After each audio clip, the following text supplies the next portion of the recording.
You know what time it is? It's about to be that time. One Piece 1137. How's everybody doing? I know there's a lot of jokes in the chat because I'm late, as usual.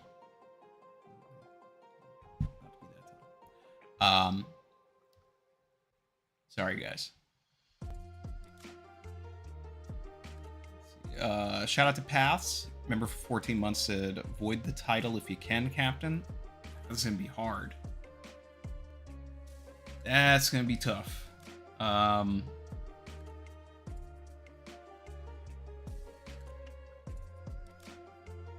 takes a lot of work.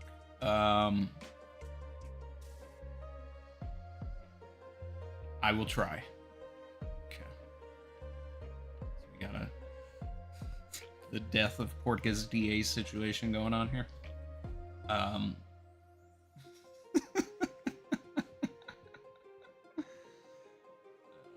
right. Let's pull this up.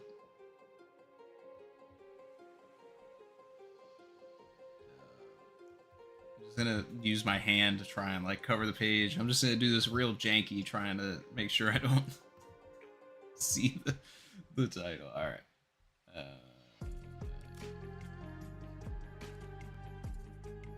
I'm really trying here, guys. Okay. All right, I think I successfully did it. So we're on the first page here. Yamato's Golden Harvest, Surrogate, Pilgrimage, Volume 23. Infiltrate the sketchy hideout. We got some guys with cat ears here that probably are most likely working for Who's Who. It'll be interesting to see if Who's Who is like also wearing some kind of traditional Wano garb now instead of his red suit. But either way, I mean, you know, Who's Who was one of those characters that, like, off design was my favorite. Toby Ropo, I guess Drake would have been my favorite one, but you know, like Who's Who was the one I was like most excited and interested to see it. And then like the man starts talking, and then it's like, oh, you're at the bottom, you're in the trash can. So I don't care about this.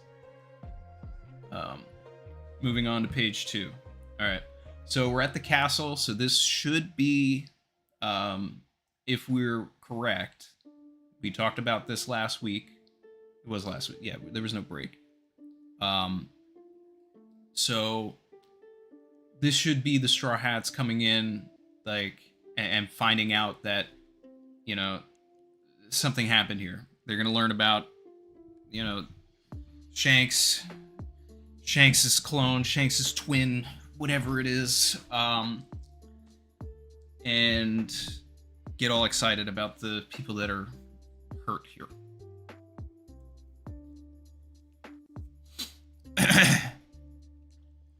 Kip said Tama versus Who's Who is the next cover page. Hey, I'm ready for that. So Barry said sister can finally watch in real time and it brings me great joy. Well, hello. That's right. All caught up. Here we go. Yeah. In the 14 years since King Harold's death, no one has dared approach this castle. Interesting.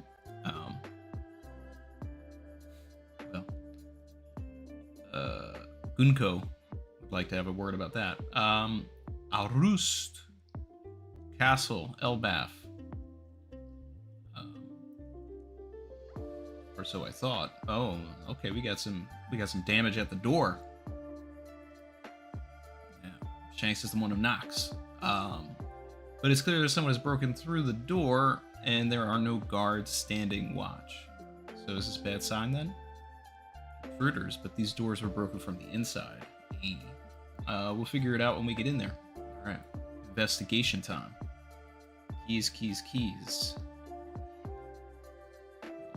This description looks fresh. Why is Luffy yelling keys? He doesn't. There's no. The door is broken. Um, yeah. Next page. Wait, please. Wait, this is frightening. Wow, this castle's huge. I can't even see the ceiling. It's way too big. I can't walk across this.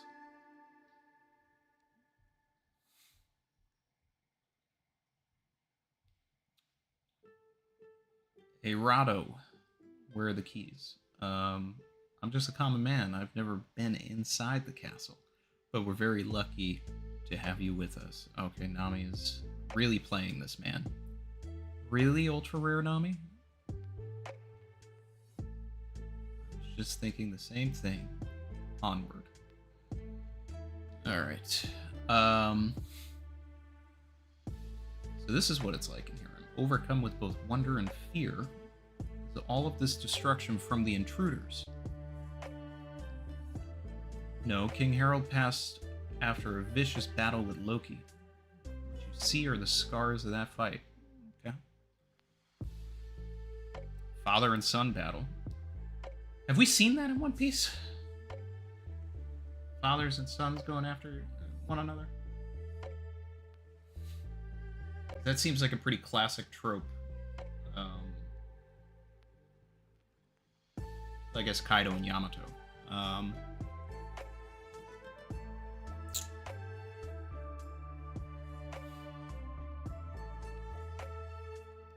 That's some serious devastation. Loki's a monster to be sure, but King Harold was also known as a great warrior on his own. Destruction was inevitable. Whoa, it's huge! Wait, what is this? It's horrifying. Sanji and Judge, yep, that's a good one.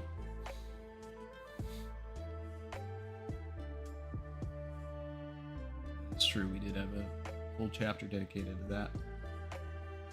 Next page. It's like a giant graveyard. Yes, naturally there were many soldiers in the castle. Loki slew over 100 stout warriors that day. The only survivors among the castle were Chief Jarl and Loki himself. Jarl! It was such a shocking and bloody scene that it was agreed the castle should be sealed and left untouched afterward. Interesting.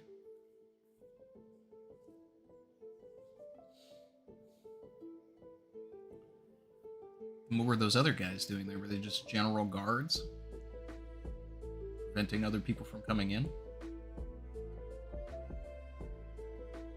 Doing a little bit of fire watch? Perhaps it is now haunted by vengeful spirits. Check it out, you guys. Look how big this skull is. It's even got horns. Is it like oars? The largest bones belong to the warriors with the blood of ancient giants.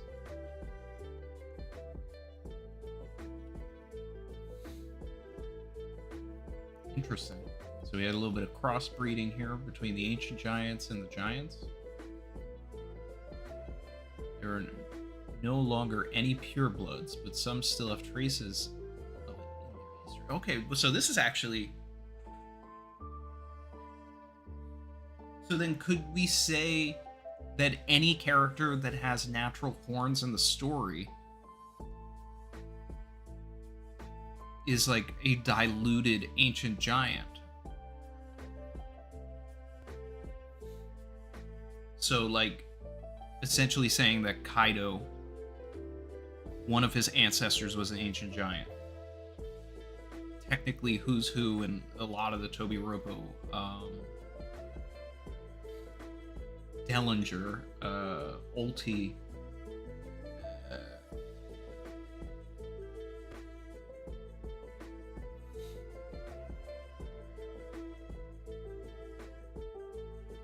Black Maria, yeah.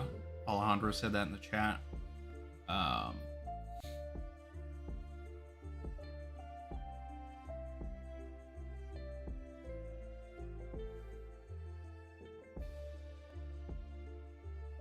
Yeah, that's some big lore. ZMP said Dellinger's horns are because he's half fighting fishman. Yeah, I know that, but I mean, I said that one more as a joke, but definitely all of the Wano characters. And I really can't. I'm drawing a blank on horned characters pre Wano though.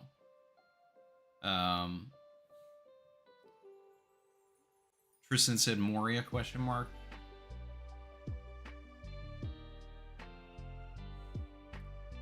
I mean, he would have to be like incredibly diluted. I think Moria is like the type of character that like would do like the self-mutilation type thing, where you know those horns aren't really real, but like you cut under his skin and then put horns in and then let the skin grow, like that kind of thing. I mean, that's a little too involved and a little bit real world. We might have to find some sort of like actual real explanation for Moria, but yeah, he's big and has horns, so why not? Yeah, I guess so.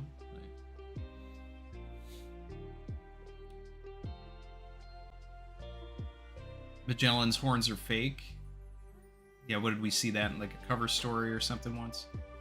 Oh, Pizarro. Yeah, that's a good one. That's right. Yeah, Pizarro's got horns. That's right. That's right. That's right. Okay.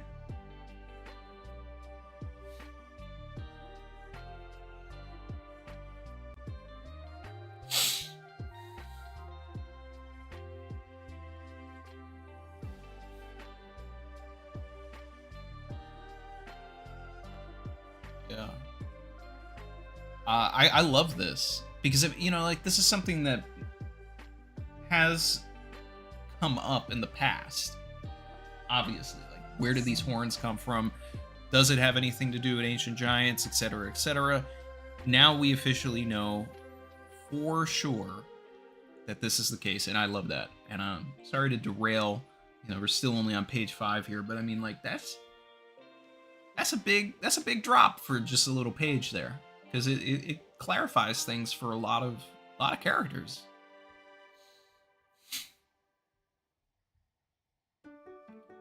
In fact, King Harold himself was very large and mighty. So are they saying that Harold was also like, did he have horns? Like I don't remember his silhouette having it.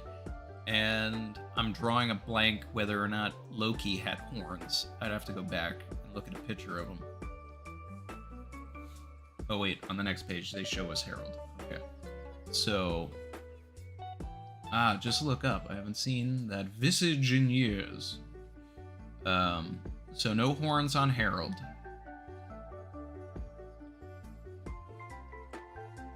I see the resemblance to Hyrden.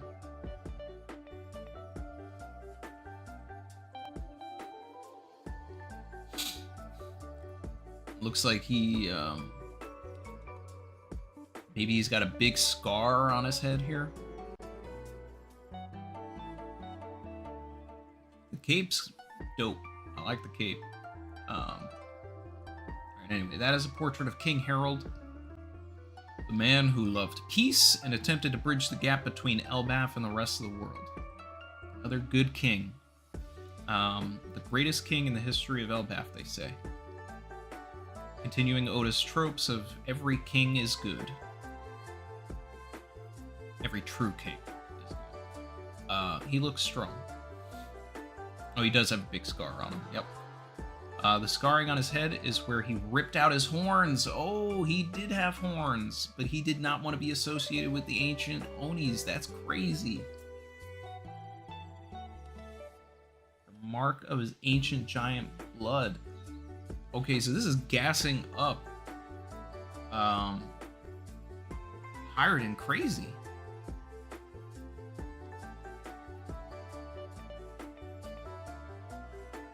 Loki has horns.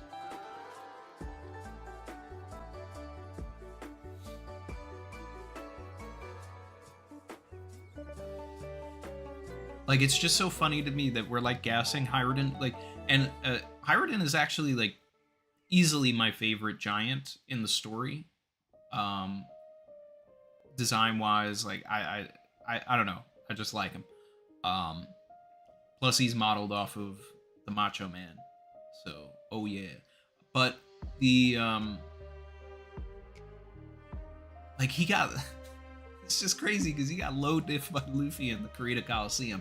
So, but this man has ancient Oni blood, and but Hirunden has no horns. So, did he rip him out too? Does he have scars? Like, what's the deal here? But he also didn't have them when he was a kid. So, is it, you know, like a recessive trait or whatever? Like, you can get them, you don't. This I'm digging the, you know, I'm digging this chapter because it's making me stop the read and like start thinking about things as I'm reading rather than just like going through everything. Like I'm on page 6 and I've stopped the chapter twice because we got all this lore. So I'm loving Elbaf.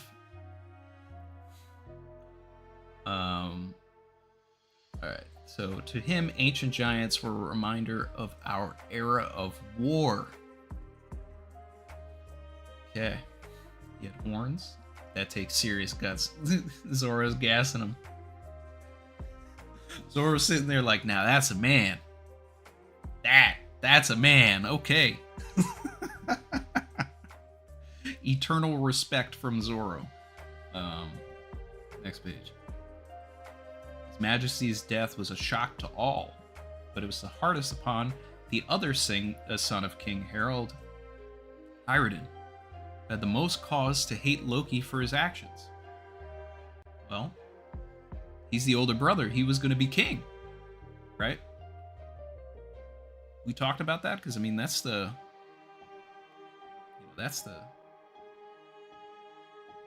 of the big takeaways. He's the older brother. Because he was like a full-grown kid in the Big Mom flashback where you're talking about when he was just born. So, line of succession. He was up next. What? Really? He and Loki are brothers? Yes, but from different mothers. Okay. Hirunden was born to another woman prior to Harold's marriage to the queen.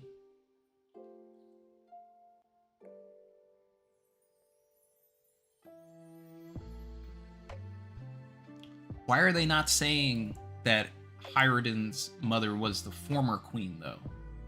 Because now are we getting into Loki is actually the true successor because there was like, you know, some king and queen stuff. Like, is there some royalty stuff that's going to happen here? Are they trying to say Hiruden's a bastard or something? Like, let's find out. Give me more. The Elbaf did not allow for Hiruden's mother to be queen. Shout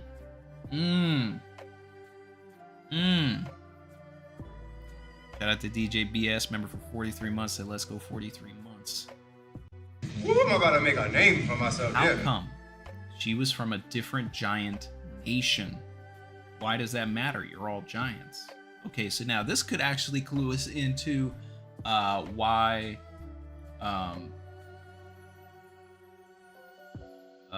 Saul is not from Elbaf.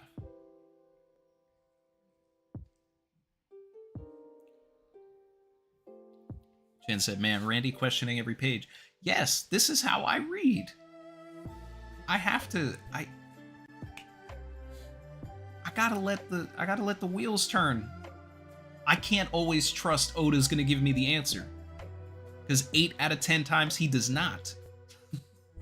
But today he's moving and grooving. Alright? So we're all giants, question mark. Do you humans not wage war over land and resources as well? Ooh, okay. Oda's spitting. He's spitting this chapter. This is, you know, that's a bar. You want to talk about war? That's a bar. There's a lot of wars going on. We're all humans? Yeah, I like that.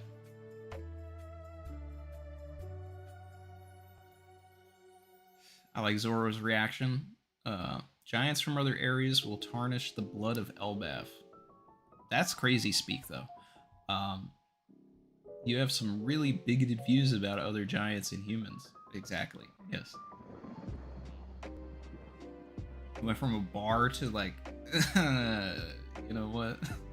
Um, you're cut off. um.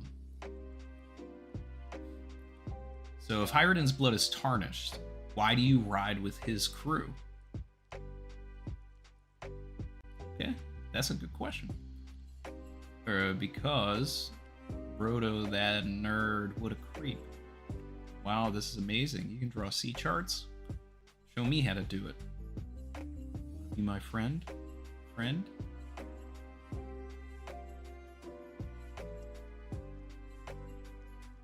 Like, this makes Hyrden look great, but it makes Rado look even worse. Like, this man came through and basically, like, you know what this reminds me of is Mass Deuce and Ace from the light novel, where basically, like, Ace was the first person to say, like, oh, wow, you know, you're a writer, like, oh, you know, like, this, oh, Brackman, yeah, I know Brackman, Louis Arnold, like, yeah, come on. Oh, you didn't laugh at me? Great. Like, I mean, it's hitting all the same beats, but then you see what Rado was doing to Hyruden's, you know, like, crew, essentially. His boss, essentially, Luffy here. Big Stinky, member for 5 months, says, or just after another minority, even if it's a giant. Oh, God. Page 9. Next page. Unlike me, he's a truly honest and straightforward man. Despite being unable to live in the castle with his father, okay, lore, why was Hyruden down with everybody else when he should have been? And that was a question that I had immediately when we found this out chapters ago. I was just like, okay, but why was he, like, in the town? Here we go.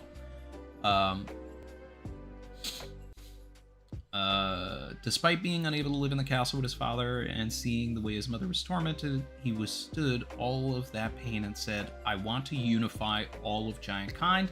Hyrden has a dream! Hyrden has a dream!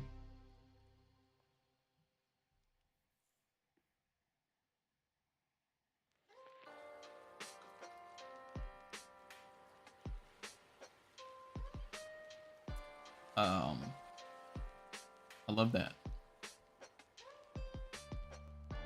Love that.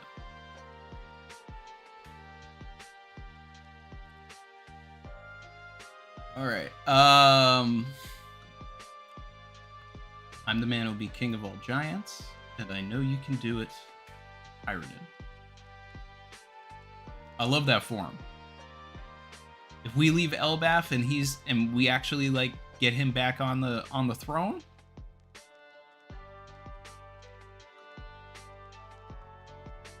love that.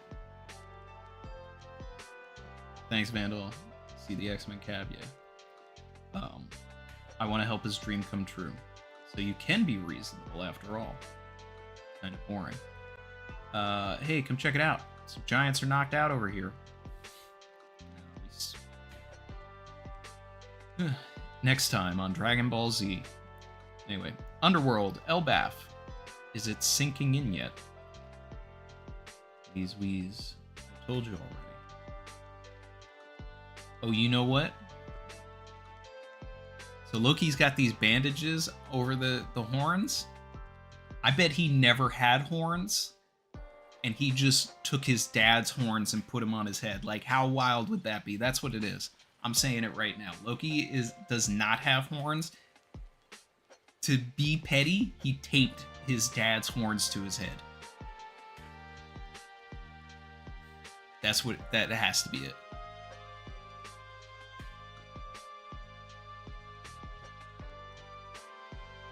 Alright, wheeze. I told you already, I can't move. Oh, this fruit is wild. Look at Gunko here. Receiving a chance to join the ranks of gods is a miracle one can only dream of, and we are offering you that miracle now. Does it change our question? A member of the common rabble.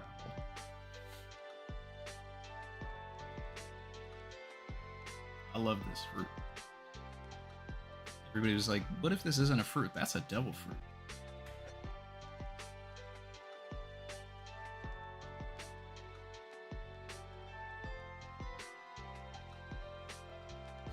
Next page. Wait. Well, now it's getting a little, like, wild. Right? Now we're getting into the mystic arts here. And this stuff, like, definitely feels like Emu is, like, tied to Emu. All of this. Like, what if what happened to Cobra and Sabo wasn't Emu at all? Like, what if that wasn't Emu and it was just one of the other, like, random Gorosei members, and, like, this mystic art or whatever, like, this is what you get when you learn all of this. So any of them can do this. Or this is, like, power granted by Emu or something. There is obviously a connection here. So it's like,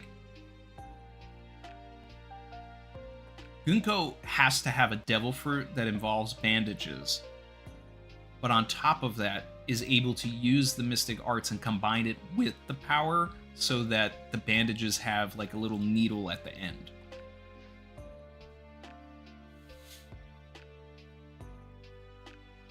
Damn it, not again. Ring.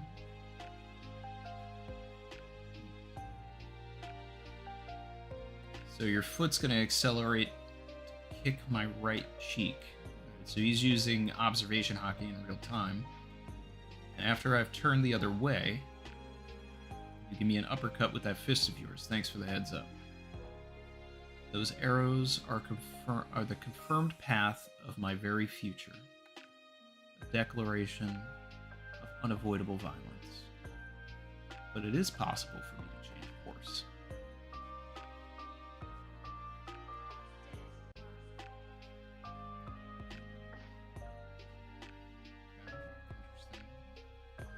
Our first double-page spread of the chapter.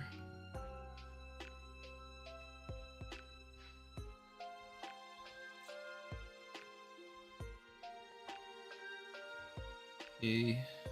So I ask you again, Loki, will you join the Holy Knights? Confirmation that these are Holy Knights. Obviously we knew, but you know the word hadn't been used yet. Hell no, moron.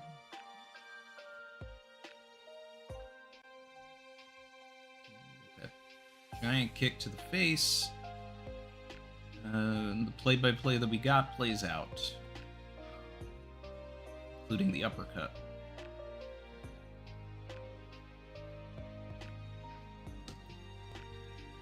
That's page 12 and 13.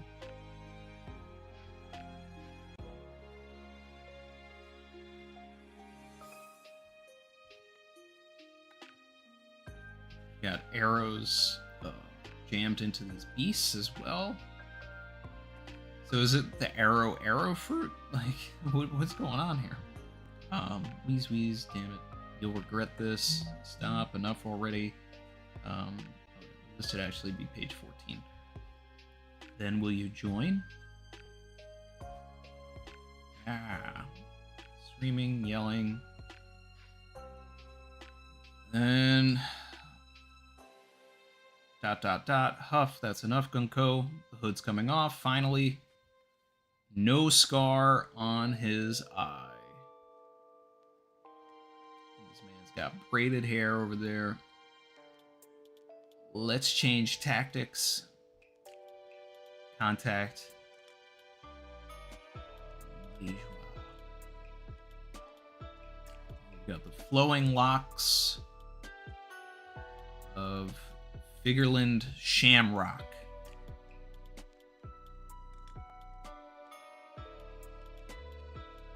Top of the morning. Sick of all these useless people. I'd hoped we could have settled this much more cleanly. Indeed, it seems he'd rather die than join us. Is this some religious thing? Gunko, arrow woman. Arrow fruit. Isn't that what I just said? It's the arrow fruit?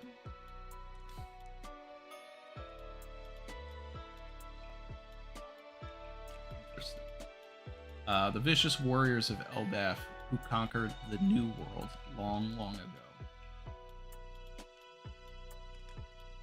Conquered the New World. The whole New World. Shining, shimmering, splendid.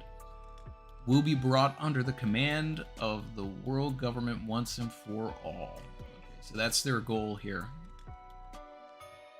The Elbaf has been unaffiliated for centuries, and it's up to them to get them affiliated with the government by force.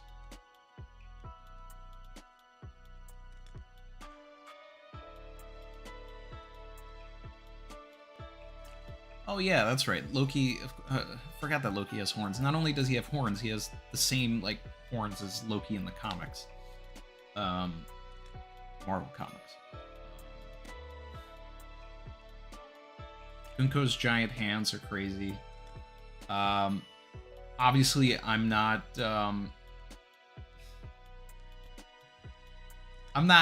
you know, I'm like, you know, like, whatever. Like, we got a Shanks brother reveal. Here's the thing, though. Like, it's... I gotta let Oda cook, of course. We got the confirmation. I forgot. I didn't read this, but the confirmation, son of Saint Garling, 5 elders. Okay, so yeah, like that's...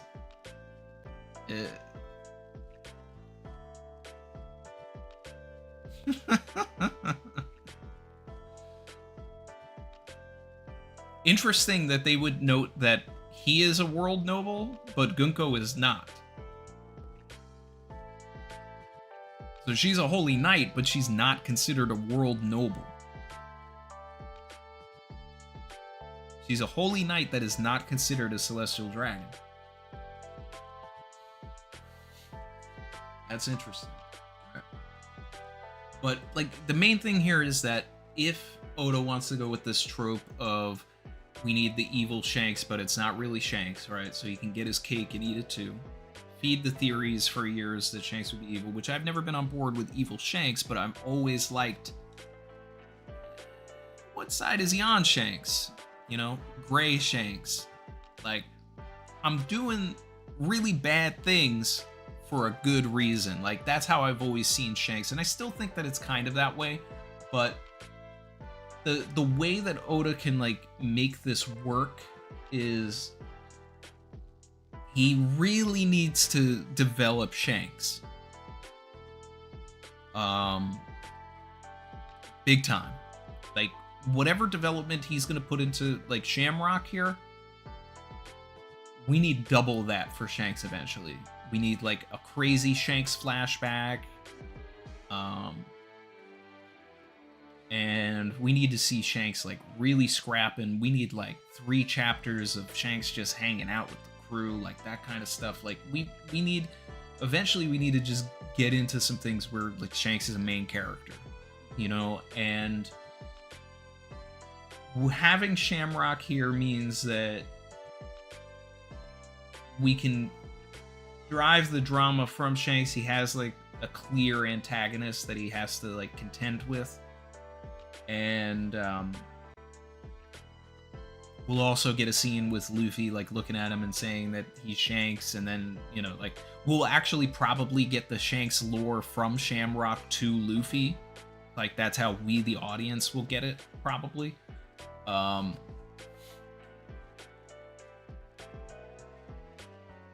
Because clearly, like, you know, Luffy's gonna find the people that were damaged and whatever, and they're gonna be like, he looked like Shanks. And then Luffy's gonna get all mad. This is also how we could get Luffy versus Shanks. So if Shanks is implied to come back, and Luffy runs into Shanks before Shamrock, and then Luffy, like, starts fighting Shanks because he thinks Shanks is bad now because of, like, him attacking the giants or whatever. I mean, like, you know, that's something that could happen. I think that Luffy doesn't need that motivation to fight Shanks.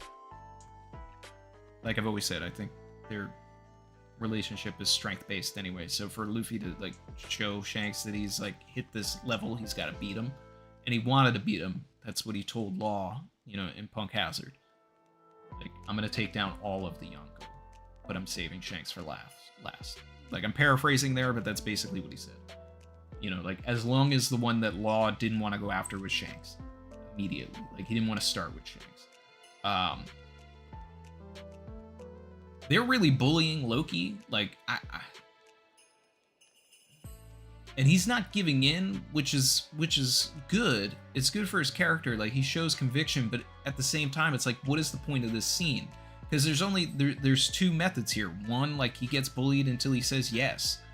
That gives the government what they want. But if he continues to say no, then he needs some sort of interference here to get these guys out of here.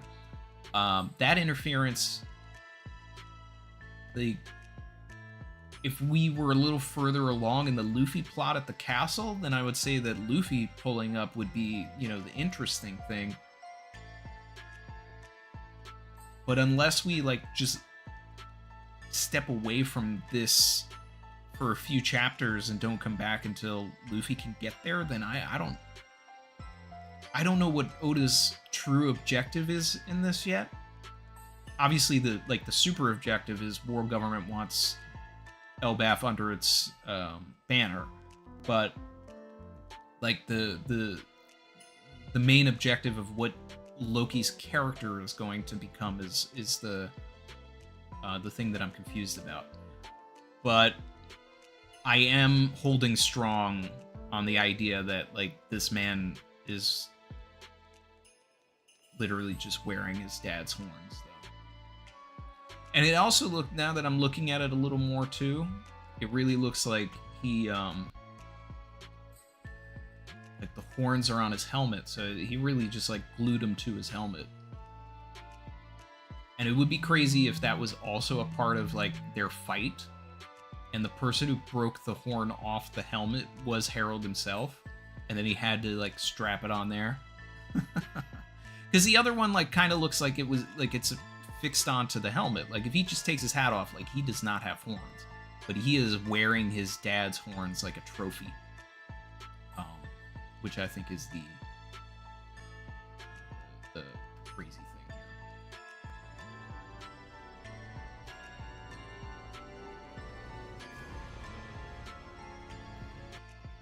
here.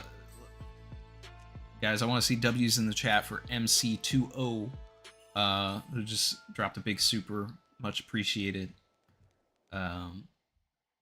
MC said, been following you since I saw your How with live action One Piece work back in 21 or 22.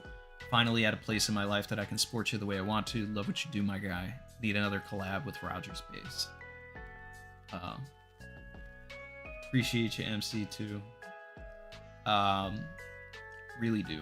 And, you know, when you put it in those perspectives, you know, then I start to think of, like, I don't feel like I've been doing this very long, but I have now. Like, I haven't, like, this is, what is this?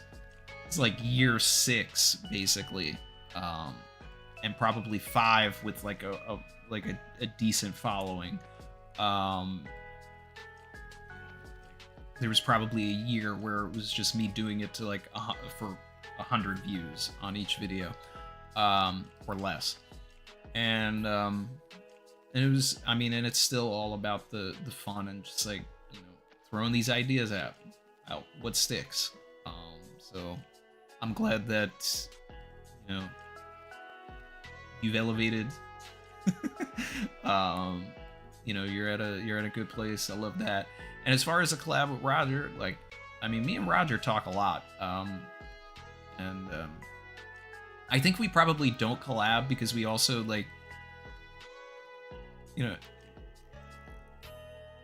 we live in Los Angeles together, and I've hung out with Roger like a bunch of times. So I think like just the like we probably both have this idea like, oh well, I like, he's probably thinking like, oh, I see Randy, and I'm thinking like, oh, I see Roger. So we haven't like done a collab probably.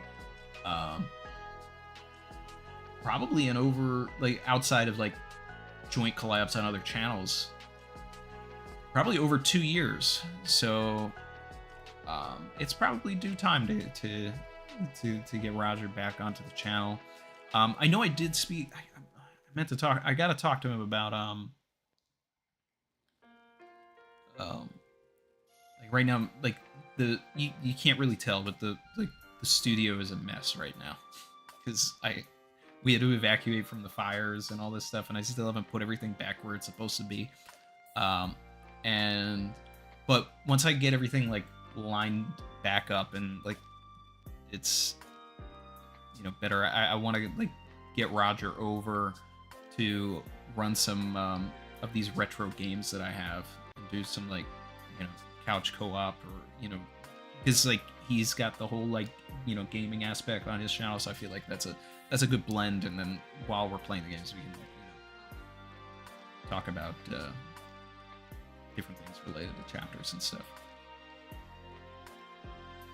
So anyway, appreciate you, MC2O. Prophet said Shadow Man / Gabon saves Loki using Haki to break the Holy Knight magic circle and sending him back. I mean, that's a lot of gas on Shadow Man. It's like, I would buy that if it's Louis Arnaud. If Louis Arnaud comes in, then he's sending them back through a magic circle or something. If it's just Gabon, like, then people are gonna start saying Gabon over Rayleigh, which is crazy. But I can put Louis Arnaud over Rayleigh because in my mind, Louis Arnaud is like the guy who inspired Roger.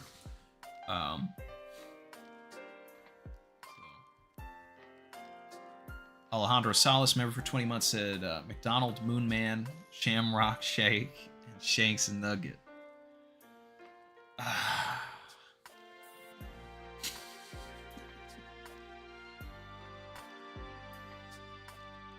And Monopoly Emu. Monty supered and said, interesting that Sham doesn't share the Supreme Commander title from Garling's introduction, both in English and Japanese.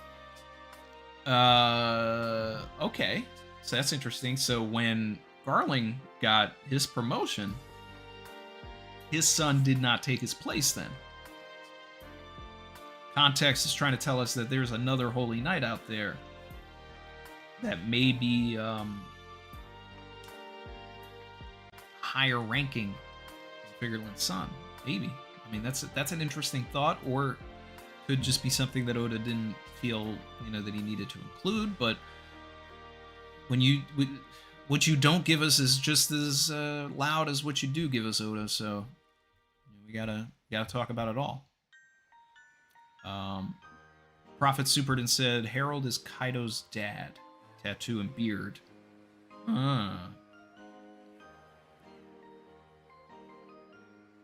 Cat triplets are Kaido's kids. Cat tats, oven beard, Daifuku stash. Gunko has Hakuba eyes. Emu possession question mark. Okay, so there's a lot going on there. One, it's already been kind of debunked by Oda that Cat, Oven, and Daifuku are Kaido's kids. Like, I was on board with that, like, all of Whole Cake, and then there was, like, some SBS or something that basically implied that that's not the case. We don't know who their dad is, but it's not Kaido. And I think what might have also debunked that was, like, Kaido's age when we learned that, too. I can't remember, but either way, there's more for it not actually being the case than actually being the case right now. Harold being Kaido's dad, I think that's interesting, but I don't think that there's enough dilution there. Like, I think that would be major gas for Kaido and major gas for Harold. But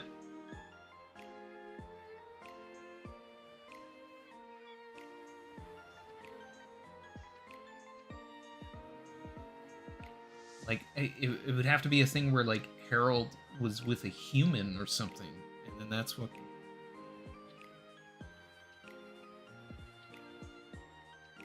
I don't know. I'm gonna say that I don't think that that's gonna be the case.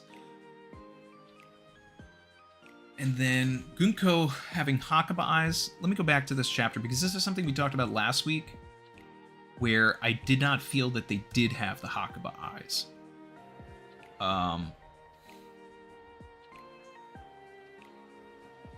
And I'm looking again, because here's the thing, is like, yeah, she's got ringed eyes, but she doesn't really have the double ringed eye, which is the key thing.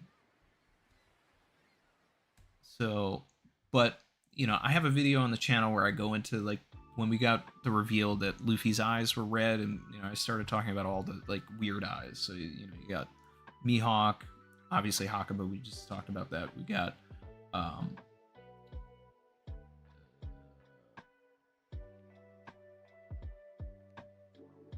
I forget, it's been years since I did that video. But there's a bunch of eyes out there, and I do think that it implies some sort of a possession. And if that's the case here, like, I'm totally on board. I feel like the Hakuba eyes are a little bit different, though. I feel like it's double ringed rather than single ringed. But I think that, you know, I think that it's still something we're on the same track here. We can look at this and say that it's pretty close.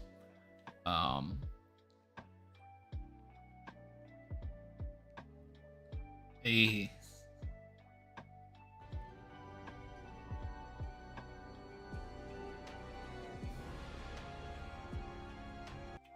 Shout out to my guy Ty coming in. W's in the chat for Ty.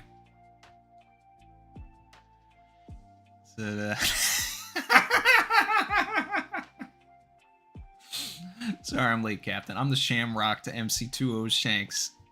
W's. The biggest takeaway from the chapter for me is that Dragon must do something now. That was Sham that killed the beast, right?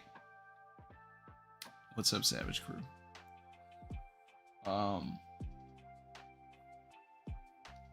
do you mean with the beast? Like the bear and all that stuff?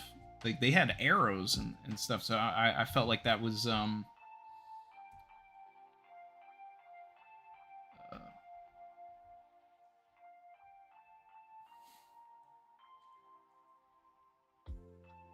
we saying that the...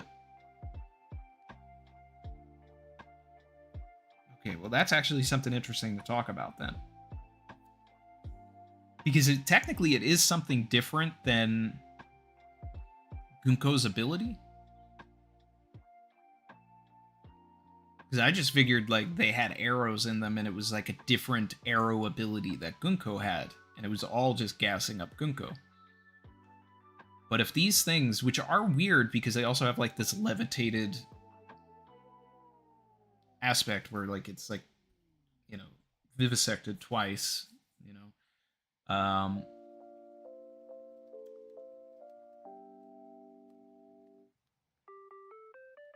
So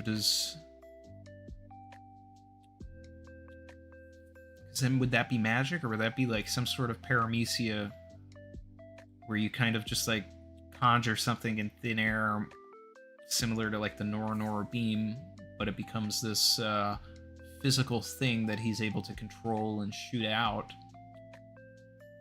Because we don't see in any of these instances what the tip of these things damaging the beasts are, so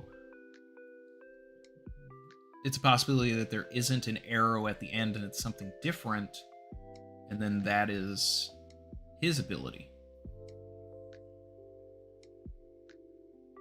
And that could be a good misdirect where we think that this is Gunko, but then we find out later that that's actually like Shamrock's thing. I wasn't even thinking to look there, Ty, and that's I mean, that's a possibility.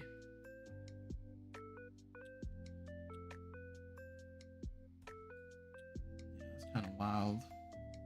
I'm still kind of leaning that it could be Gunko, because I think that if that is Shamrock, then that means that Gunko and Shamrock have like moves that are really similar, like fruits that are really like teetering that line. But you know, it's also similar. Shanks and Shamrock, so who knows?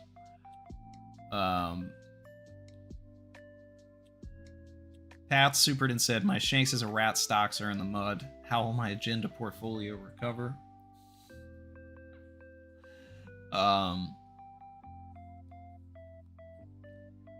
There's still time for Shanks to be a rat. Don't worry. It's just he's just not a ratty rat. Like I said, like I've always wanted Shanks to be gray, not fully, you know, bad or anything. Like I've never, I think people are getting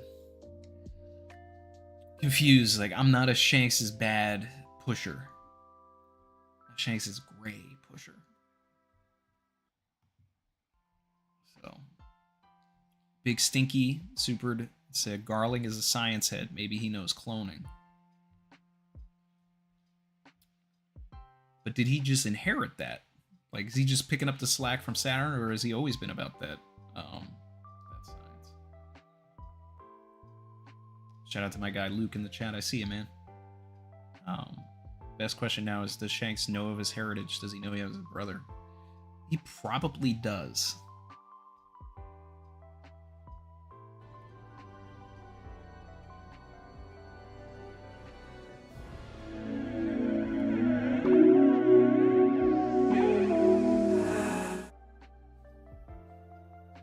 Shout out to MC20 with the double.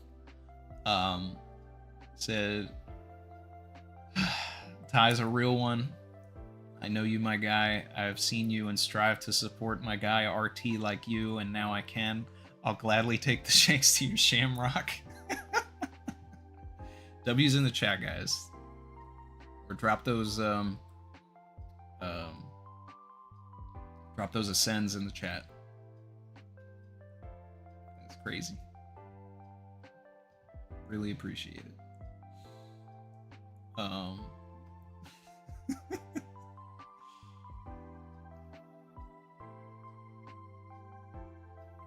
Brandon said, 2 notes at the end of chapter note says, the God's Knights have mobilized, and Oda's author note was thanking his old editor, saying that he got a new one, the JJK editor. Okay. Clone Wars. Luke said, Shanks, how'd you get your arm back? Luffy, probably.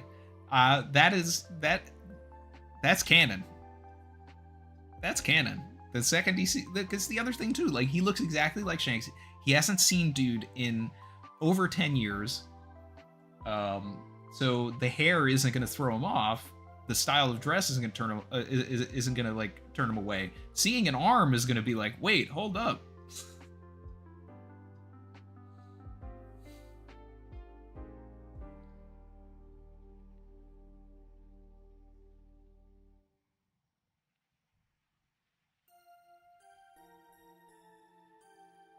Oh, Brandon said something similar.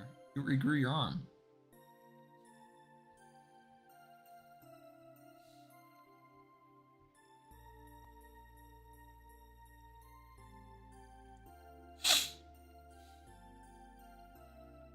Catching up here.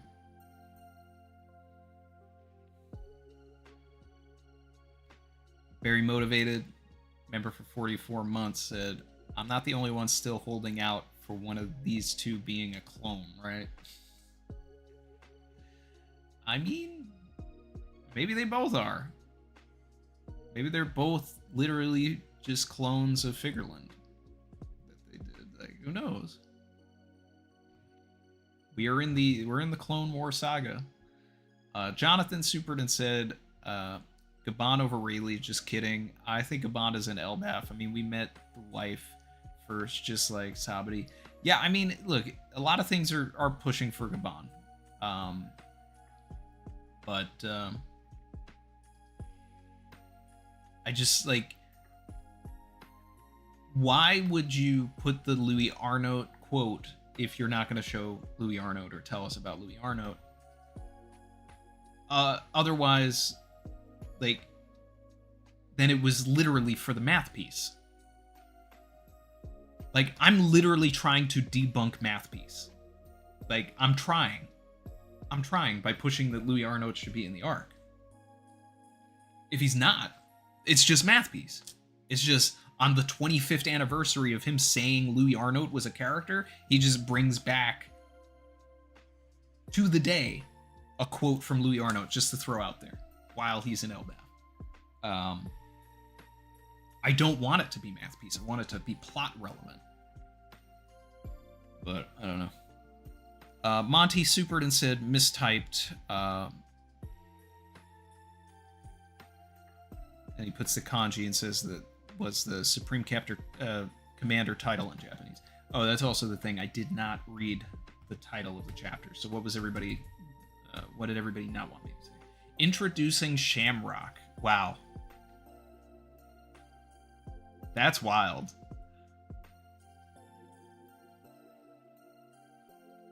That's a crazy title. That's the death of Morgan's DA's level for sure. Like, I am glad I did not see that.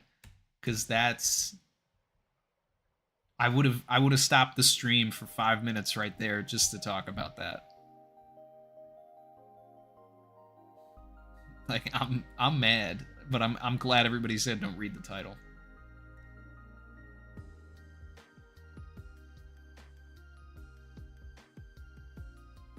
Like, that is just like, Oda, why would you do that, bro? Like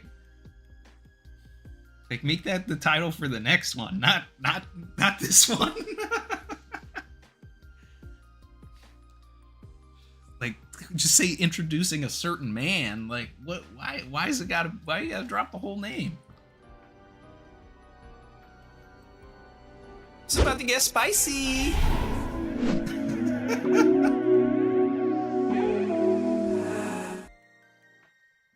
Oh man.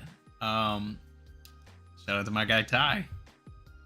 Get the you guys wanted Shanks versus Shamrock. I was seeing a lot of it in the chat. Well, you got it in real time here in the chat.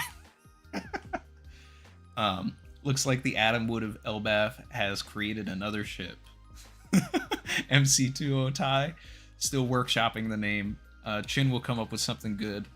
Also, could Colin be a sign that continent pullers also had connections with other races, and that's how they got smaller over the years?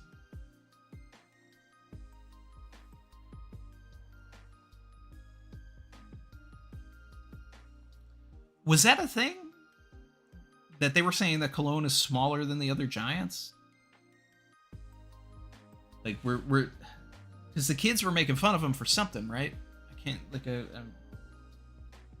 in the chapter with Ripley, was that a thing?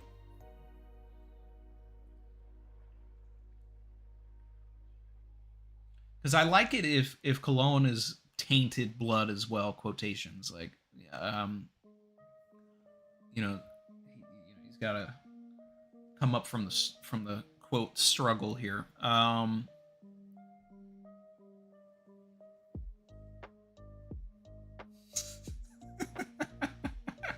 MC2 splits the sky on his own.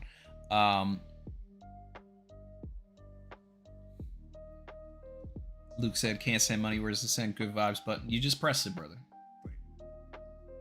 It's, trust me, you're good. You're good. You're good. Love you, brother.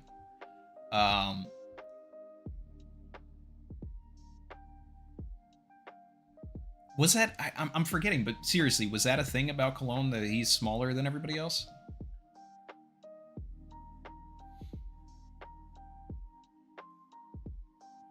I'm forgetting that.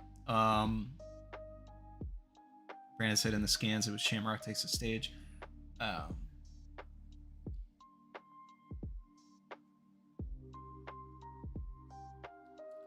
But as far as a portmanteau, Ty, I mean, you got MC Ty, you got Ty 2-0.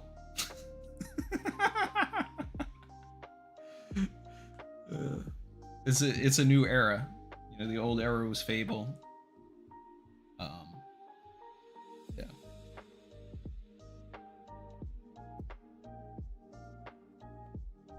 Ad Straw Hat said, I love you, man. Thank you for blessing us with One Piece content.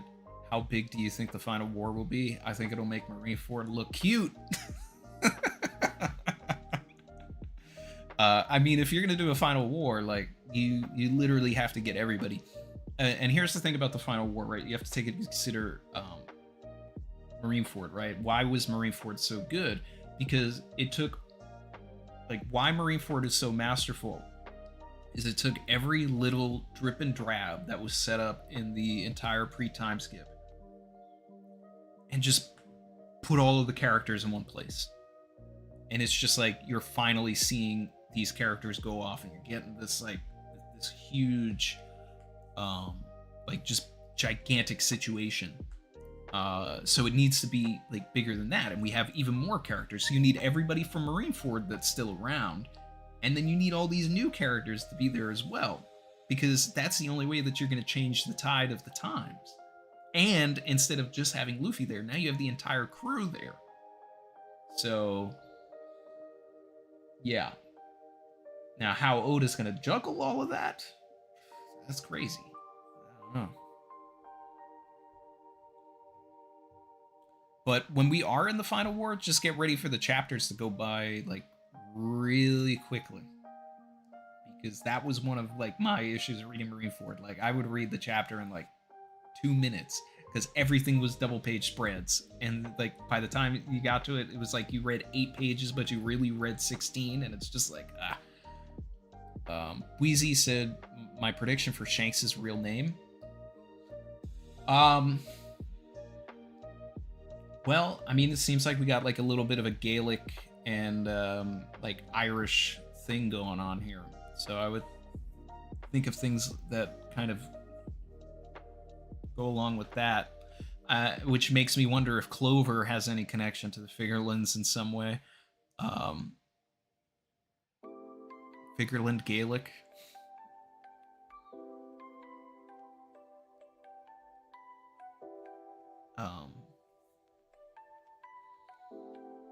Maybe it's just Shanks.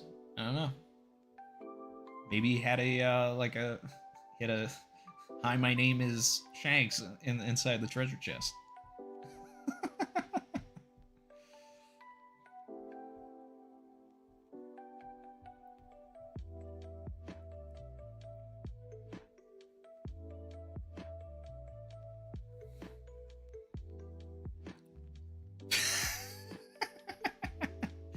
Emil said, next week we meet Mihawk's brother, Hack-Eye Mihawk.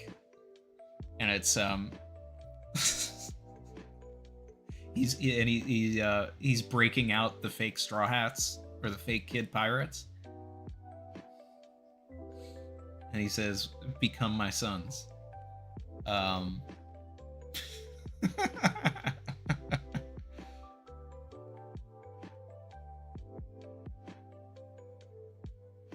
This is Sid Tire cheating on Fable. That's funny.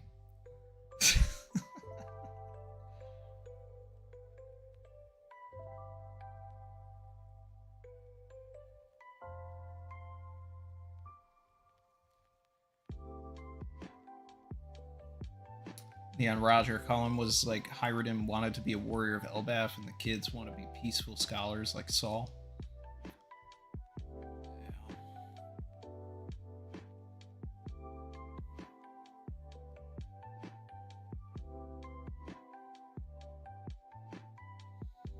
Well, I mean, you know, going back to what Ty said, if I'm combining that, like maybe the peaceful nature of a lot of the, you know, Elbaf quote warriors now is from like dilution and like mating with other races or something. So like their bloodlust has gone down over the centuries or something, and then like maybe Cologne is like feeding off of that bloodlust. Oh well, of course. What am I thinking of? Like I kept saying, like, was there something about Cologne that made him different?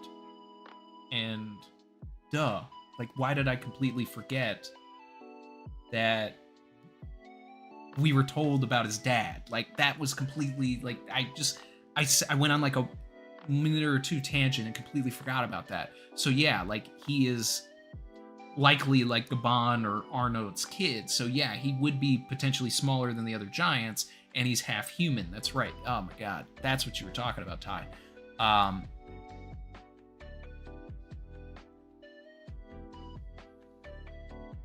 mean, I think I think anything is is up for grabs here. So like you're onto it. Wait, did MC2 come in again?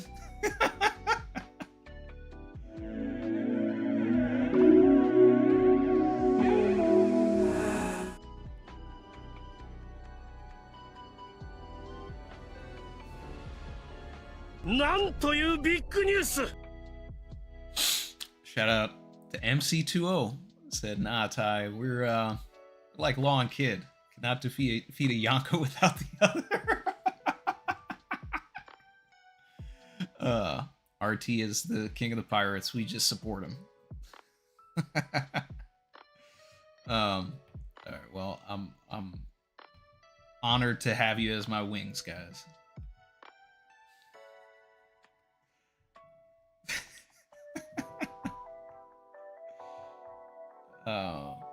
Appreciate you. Really.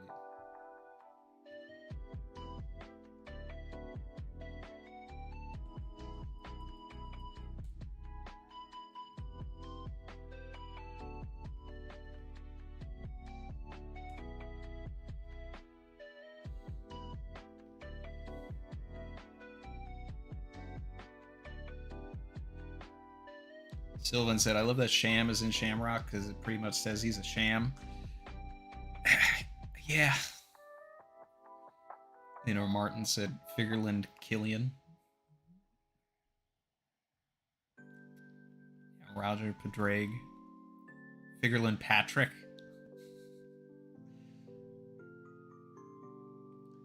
Figureland Sullivan. Figureland O'Connor.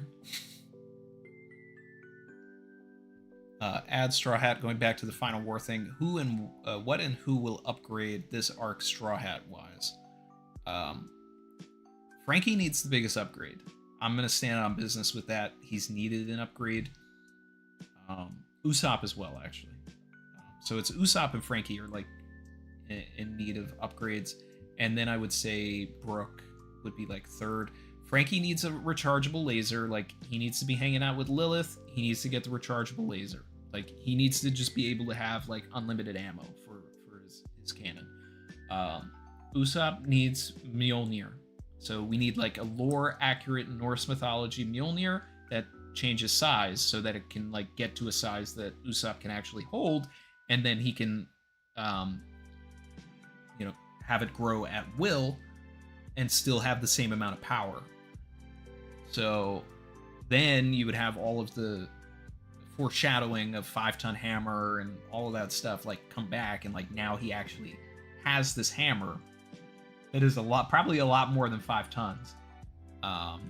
So he should get the hammer that's on Loki's back. And Brooke, I don't know, maybe it's something connected to the underworld. Everybody needs hockey. Like, I think it's crazy that they don't. Like, Robin needs hockey, Frankie needs hockey, Brooke needs hockey, Chopper needs hockey, Nami needs hockey. Like it's just that those are the things that need to happen.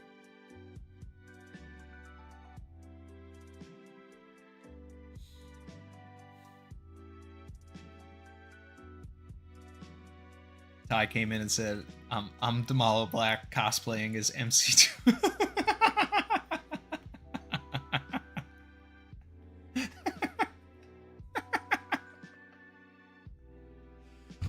Surprise, motherfucker. Ty came in like, Ooh, I'm about to make a name for myself, yeah.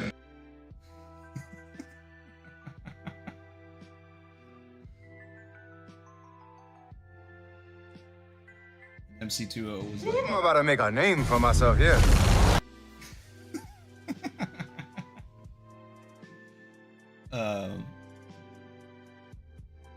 Leonardo said, now I need to know who the Fickerland mom is. Is that Holy? Is it? It's that Holy Night girl from God Valley? Maybe.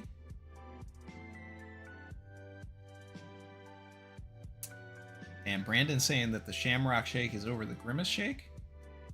I mean, see, now that would be the wild thing, right? You want to talk about Shanks' real name, Fickerland Grimace? That's a shakedown.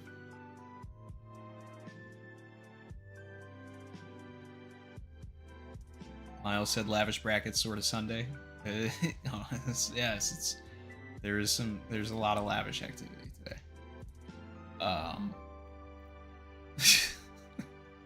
I still need Damalo Black to cosplay Law now though. Like that has to happen.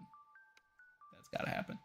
But I the fact that Damalo Black is like in custody only tells me for a fact that we're getting Impel Down 2.0, and that was the setup for Damalo Black to be there. So.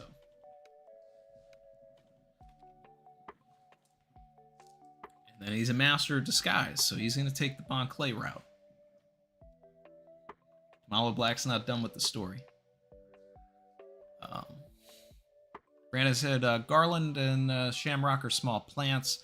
Shanks' name is figured Dandelion. Lion calling back to the sunny. Dandelion? Figureland Dandy? The amount of memes that would come out of that. Because that is like the softest name I've ever heard.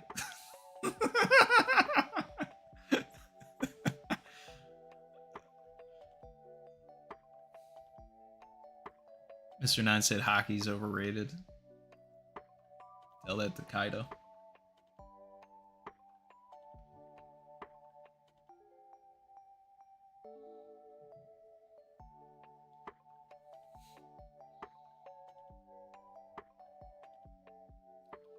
Ian Rogers said, I want Usopp to get a bubble shield. Lilith has boxes, and instantly Usopp can defend or take down fruit users.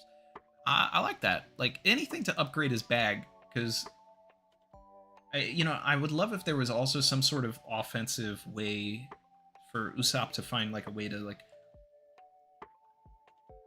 use the painters. Because, like, this is the first real island-specific technology that we've seen since Dials. And Dials really changed the way that Usopp moved. So if Usopp can add has a painter in his bag and is able to instantly get verticality in a fight, that would be kind of interesting. Like he just creates a rainbow and then runs up the rainbow so that he can get the shot he needs. Like that kind of stuff would be really cool to me.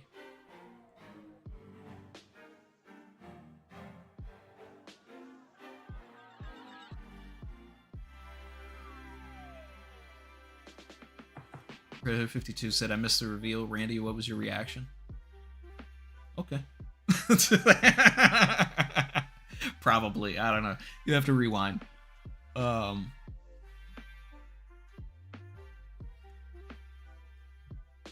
is Hyruden's mom from the South Blue like Saul, or West Blue like Morley and Samwon Wolf? Morley strikes me as a rebellious monarch.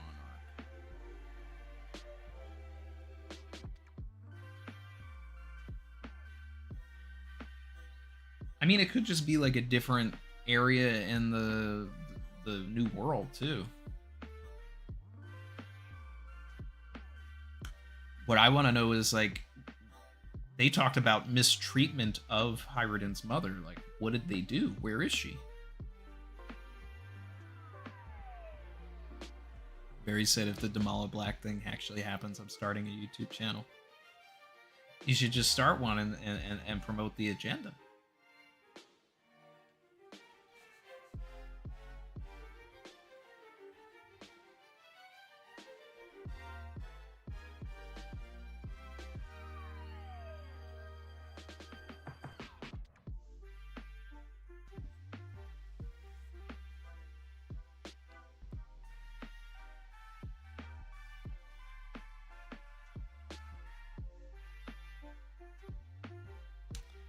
Brandon said, now I need a moment where Garling prevents Shamrock from losing his arm in a certain moment as a parallel.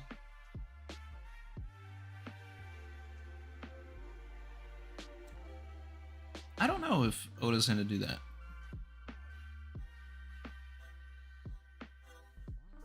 Ty said that he's Barry's executive producer.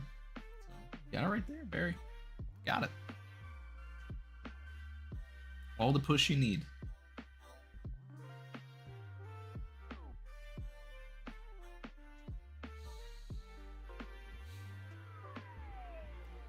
Volkazard said it'd be cool if Sham could be linked to the Klabauterman, in parentheses leprechauns. The Klabauterman is actually a German thing, so I don't know. I don't know if they would. I mean, I like the idea of being linked to leprechauns. I'd probably say that the Tuntata are more like leprechauns than the Klabauterman, or at least like closer to it.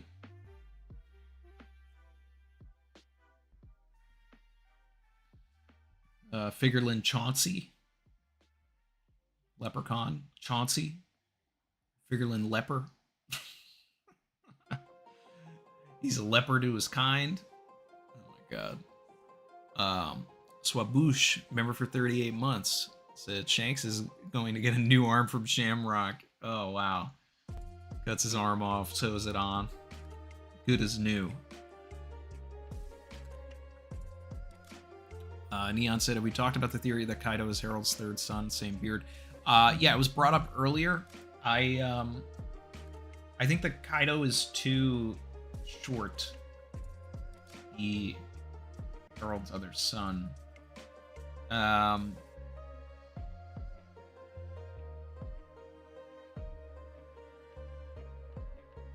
if I'm not mistaken, Kaido would technically be younger than Loki, which would mean that Harold was cheating on the queen.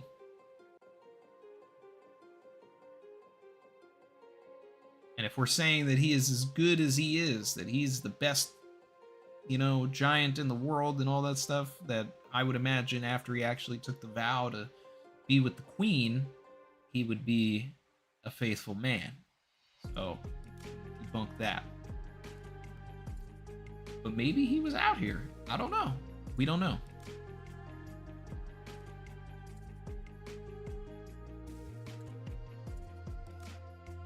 Queen died right after Loki's death, though. Did I forget about that? Did that happen?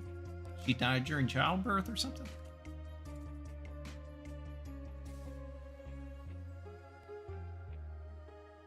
Because if that's the case, then maybe.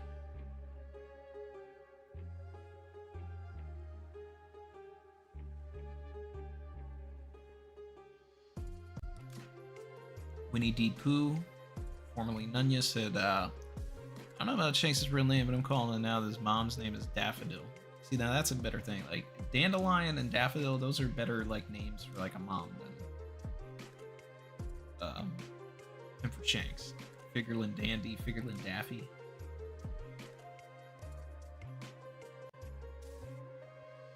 Yeah, they said that last chapter, that's why he's the accursed prince. The queen did die just after. Okay, so I forgot about that. Thanks for the reminder.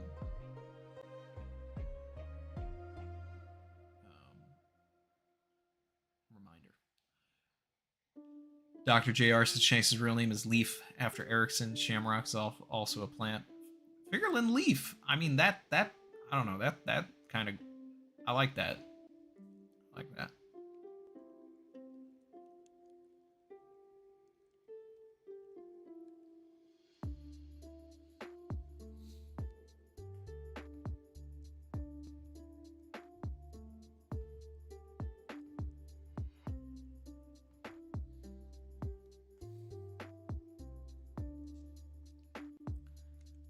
I think I've been missing MC2O's post. I had to give him the wrench.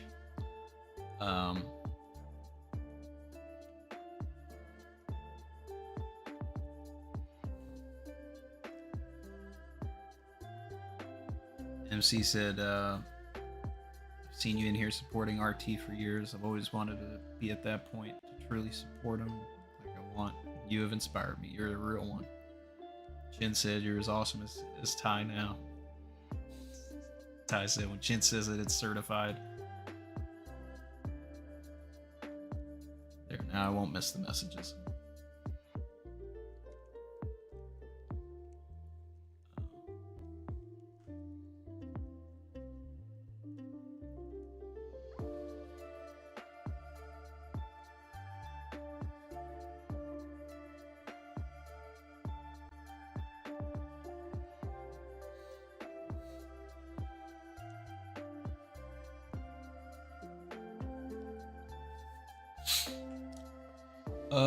Big Stinky said, would there be a Noland relative on Elbaf?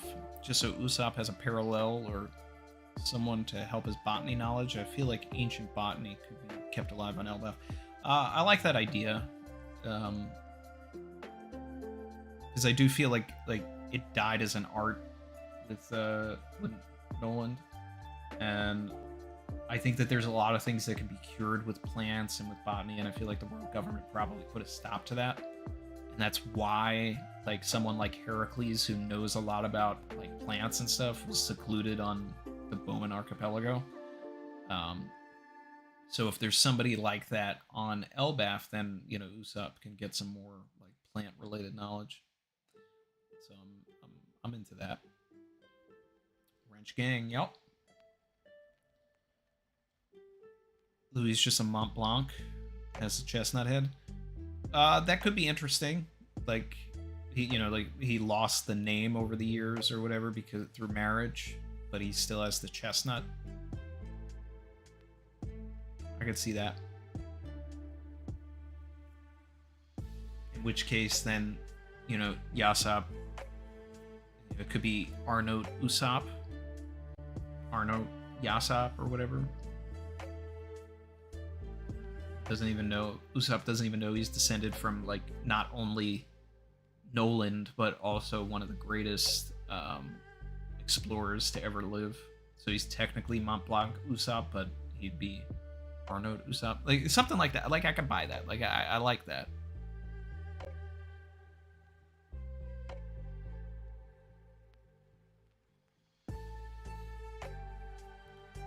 Platinum Fox, has anyone brought up why there are skeletons in the castle? Like, did they just let them rot in there? Yeah, it seems like that's the case, which is crazy talk, crazy work, diabolical. Like, Loki slaughtered 100 people and they decided, yeah, we're not going to bury those guys. We're just going to leave them there. But that could also be like a twisted warrior belief that they have. Like, don't move me from the battlefield. Don't move me from where I died. Like, that's... Like, I died a great death in battle. Like, I'm ascending to Valhalla. Leave my body where it was.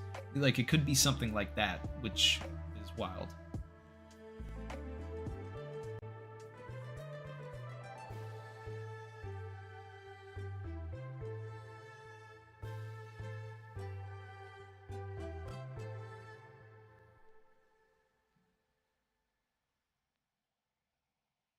Ooh, Neon Roger. Did we talk about the timing of Harold's death 14 years ago, right before the Nika fruit was found by the world government? We don't know what happened in that fight. So I don't think I put that timing together, but if that's correct, that's gonna make some things work here. Because that whole timeline is crazy.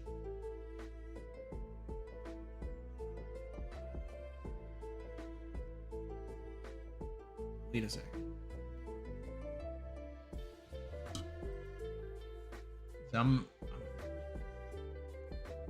Because if it's the same year that Shanks got the fruit, then that's also the same year that Boa got captured.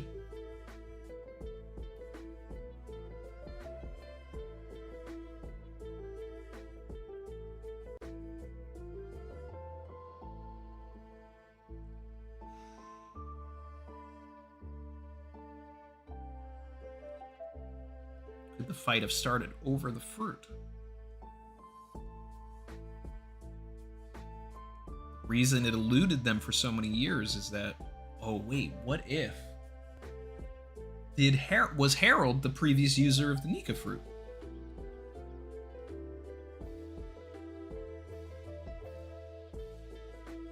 Because I could see that happen.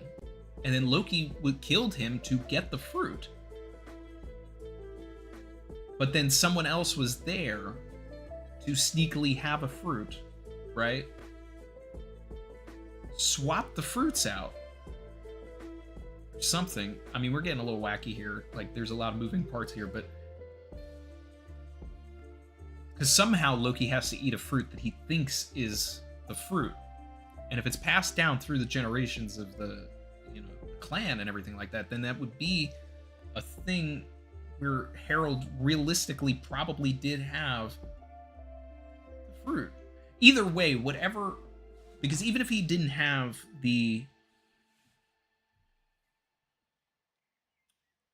true Nika fruit, after Harold's death, Loki would have consumed whatever fruit Harold had, unless it was switched out.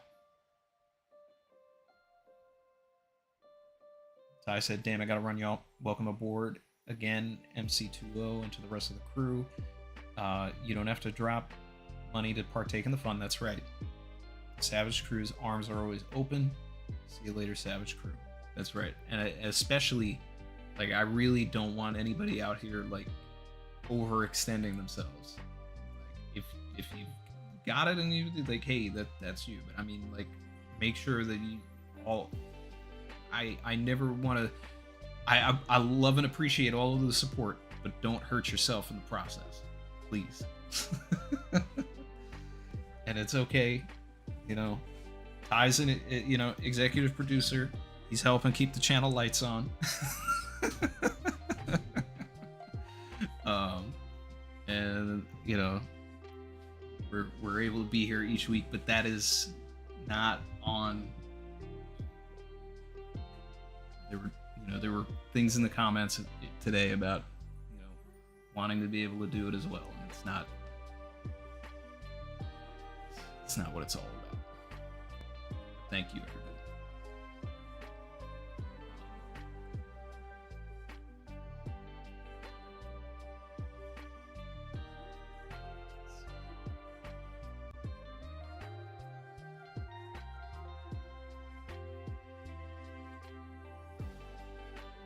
I'm checking out the timeline right now because I want to look at all this stuff.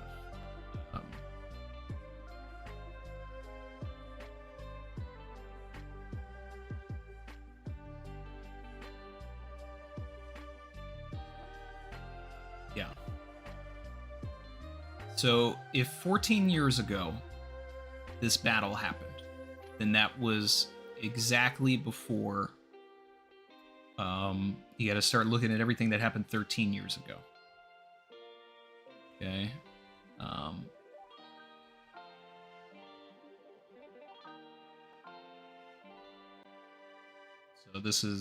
So right after this fight, and whatever fruits go into play because of this fight, includes the Opi Opi no Mi and the Nika fruit potentially. And also the Nora Nora no Mi.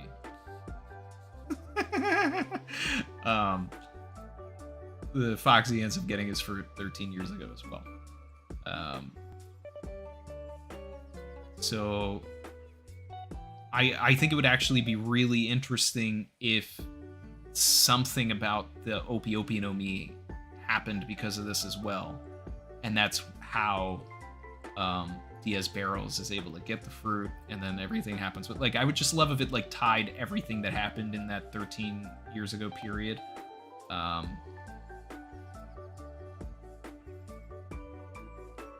Sanji leaves. A government ship escorting the model Nika, now reclassified as the Gomu Gomu no Mi, is raided by regular pirates. Lucky Roo ends up stealing the fruit in the process. So they stole it from the government ship, which we knew, and Who's Who was there.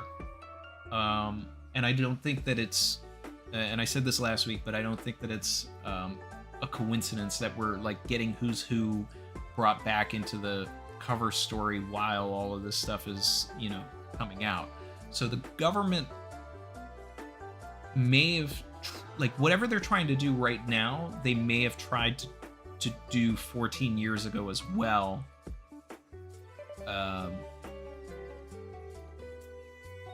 Maybe it'll come out that, like, because remember, like, he has a special bounty, which is kind of, like, which is still really interesting, and we need to understand this. So there may have been a deal struck between Loki and the government 14 years ago, and because it went south, that's why he's like so against what Shamrock and Gunko are trying to offer him here now.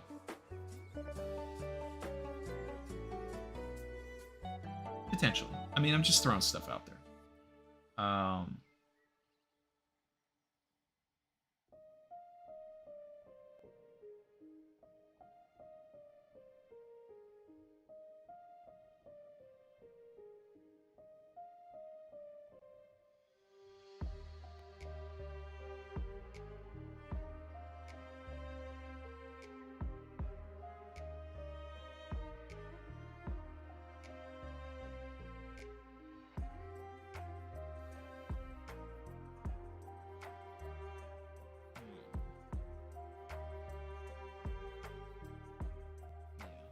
This whole, like, 12, 13, 14 years ago, like, time period is just wild. Like, so many things in the story happen at that time when you look at the timeline.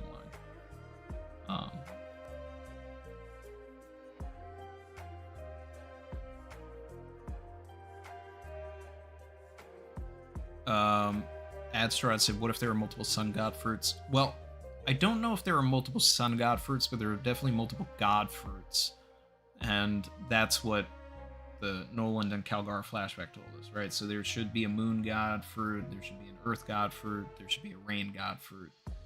So it's possible that Loki has one of those instead, but thinks it's the sun god fruit.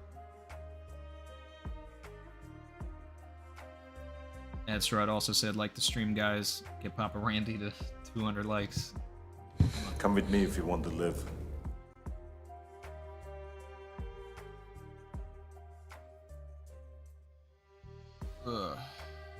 A3 said, imagine if Harold offered the fruit to the world government in a goodwill gesture for peace, and that's how Who's Who got it and Shanks stole it.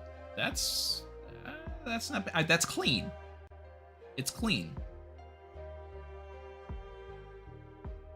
So I'm not going to say that that's, I mean, it's clean.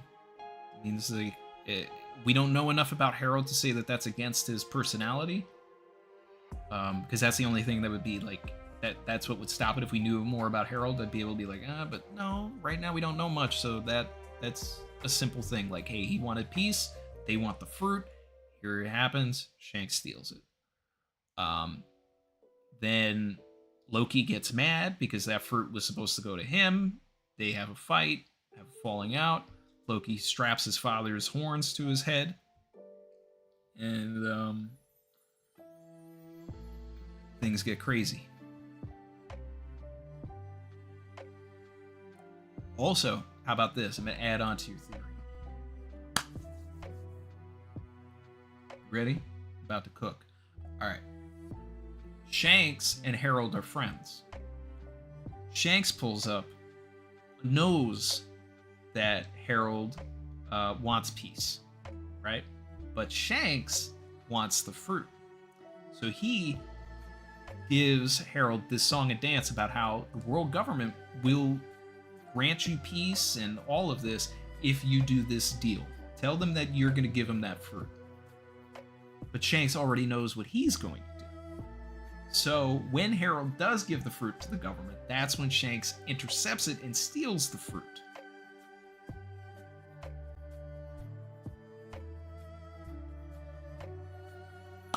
Goes behind Harold's back. Loki kills Harold, so there's never any fallout between him and Shanks. Shanks still ends up as like this hero to the people of Elbaf. So he gets his cake and eats it too, even though he loses Harold as a friend potentially or whatever. But he comes back and he takes down Loki, right? Here's a justification for that. If he is friends with Harold, he comes back and he takes down Loki because he killed his man.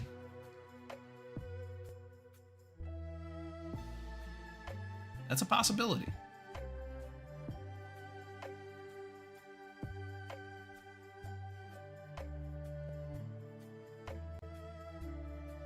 Teal Traveler said, so Shanks isn't beating the allegations then? Forever a rat it is then? Shanks is not ever beating the allegations, because in my mind, no matter what, he is gray. There are things that he has done things that he has said that implies that he is he is a by any means necessary type dude. So it's in my mind, and I'm saying all of this while I'm wearing a Shanks shirt, okay? In my mind, everything that he has done has been part of a plan. He is calculated, he is crafty, and he is manipulative, okay? He is not bad, he is not evil, but he is not, like, good. Like, he is not all the way good, okay? Him and Rayleigh have some sort of a plan that ties to a prophecy that leads to the end game of the story. This is something that they know from Roger, from Laughtail. Things have to happen by a certain time period. They were on the lookout for a particular person that was probably presented on Laughtail via the poneglyphs. They know that when the prophesized time comes, a new Nika will be born to reinvent the world. And they are going to need people to help usher in this person. They thought it would be Ace. It ended up not being Ace. Shanks was probably on Fuchsia Village because he knew Ace was there, but he ended up meeting Luffy. Luffy started saying the things that Roger did, so he started hanging around Luffy a little more. Luffy ends up eating the fruit, right? And then Shanks realizes, well, hey, you know what? I gotta go with this because there is a fate, there's a prophecy, all of this stuff. This is the kid. He bets his arm on the new era. He saves Luffy so that he can become that kid. He gives him all the push in the world to become that guy. He is now that guy. And he has had to do all of these things to manipulate the world and all that stuff to make sure that Luffy becomes that guy, including letting Ace die, I believe. Like, I think at any time Shanks could have pulled up and prevented Ace from dying, but he needed his horse to win the race. So I think that there's a little bit there, and I would not put it past there being even more machinations and manipulations involved with getting that fruit in the process.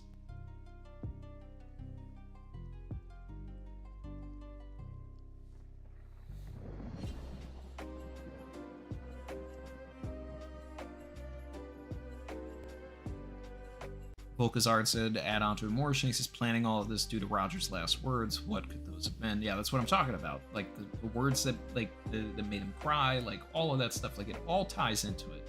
Like there's no way, like the way that Shanks said, hey, if you want to hear everything that happened at the end, let me know. I'll give you the game right now. Luffy and everybody say no. Shanks said yes, tell me. Because also he was already on that voyage. There's no reason for him to say no. Like, yeah, he said me and Buggy will go there on our own, but he already knows what's there. He already knows what the prophecy is. He is in the know. He knows everything. Rayleigh told him. I guarantee you that. Roger told him. They didn't tell Buggy, but they told him. He knows because he moves like he knows.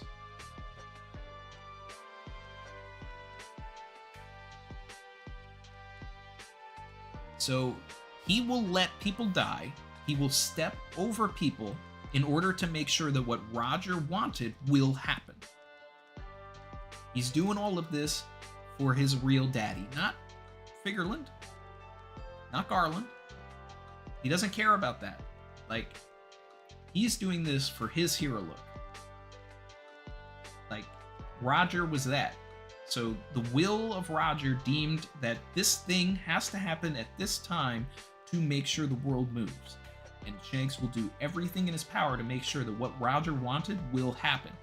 Even if it means he's got to take down Luffy in order for it to happen if it gets to that point. If he thinks that that Luffy isn't going to like do what Roger needed or what the world needs, like Shanks will step in. I don't know if we'll ever get there ever get to that point in the story, but we might.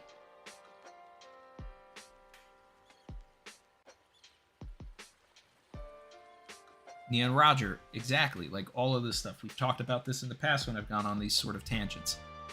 He knew the world was sinking. Crocus has Laboon. Rayleigh can coat ships. Like, everybody's getting ready for the end game. Like, they know the world is going to get flooded. Brocus is like, he built this like retirement home inside of Laboon. Like, he's good. Rayleigh, he can go underwater if he needs to. He'll go stay with the fishermen. He's got, you know,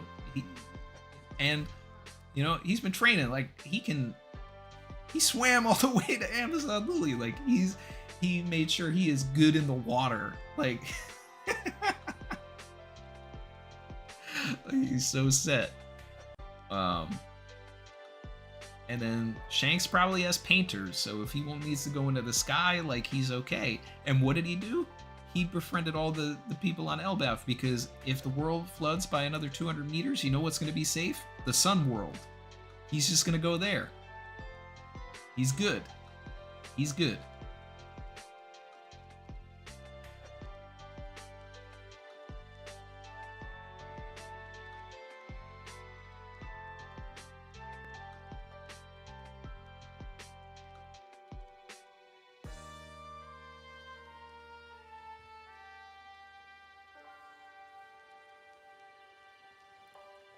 Winnie the Pooh said, Randy, where do you look at the timeline?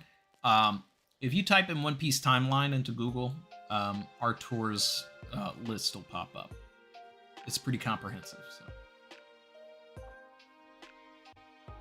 Random supered and said, the only surviving witness to Harold's death is a geriatric with a sword stuck in his head. Something smells off about that story to me. Yeah, I mean, that's probably a lobotomy situation there. He probably doesn't remember everything perfectly. But it's possible.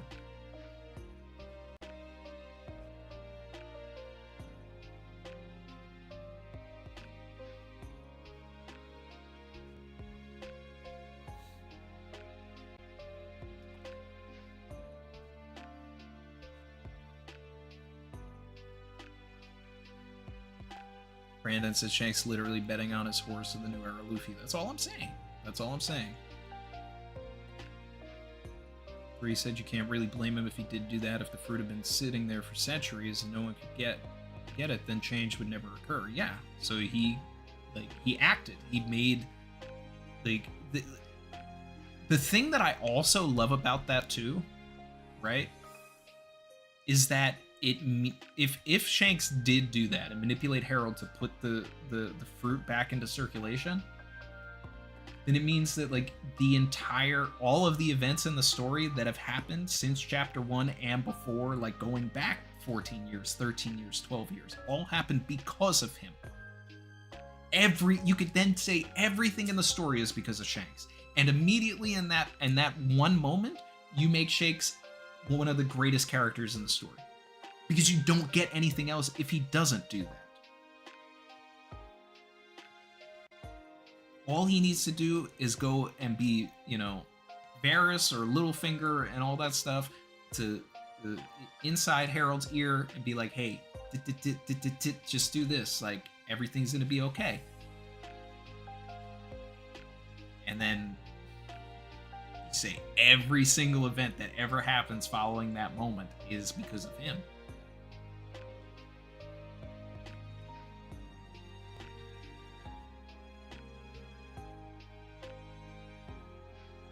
Enzo Barrel said, what are your expectations for the arc now that we're a bit deeper in it? My expectations are that this should be a top 5, top 3 arc. Like, it has been hyped up to no end for 25 years.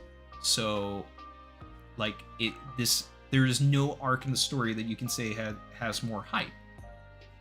You can't even say Wano had more hype, because Wano was only foreshadowed since Thriller Bark, whereas this has been foreshadowed since Little Garden.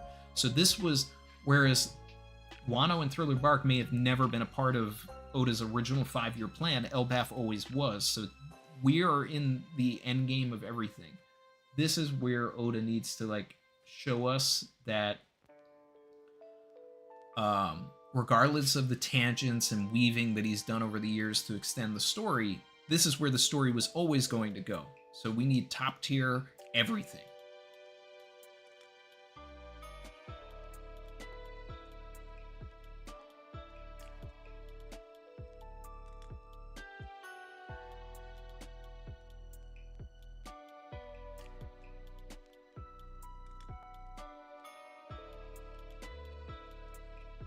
Keel Traveler said Oda 100% wants us not to not trust Shanks fully, but Shamrock was sporting the same look and attire before this chapter reveal as the hood figure in front of the Gorosei. So I think what the idea here now is Oda was dangling the carrot of don't trust Shanks, right? Now he's revealing that this was Shamrock the entire time, which is going to make a lot of readers relax and be like, oh yeah, okay, great. Shanks is a good guy. And then the next twist is going to be, is he?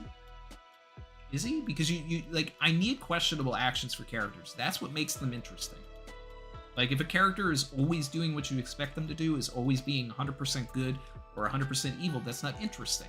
But when you change it up a little bit, you give them something to do that's maybe a little, not completely out of character, because you don't want to ever say, like, that was out of character. You want it to be interesting enough where it's like, why did he do that? Like, that's crazy.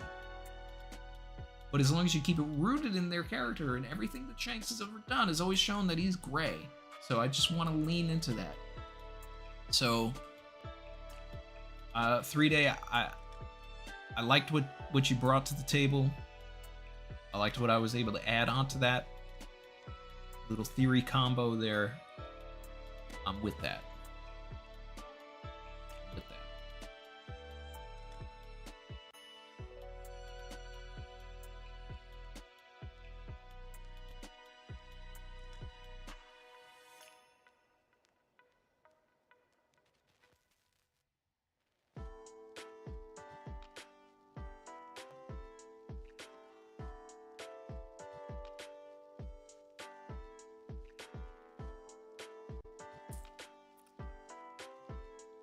When he said, when I saw Shamrock, all I could think was that he's Faramir to Shanks' Boromir.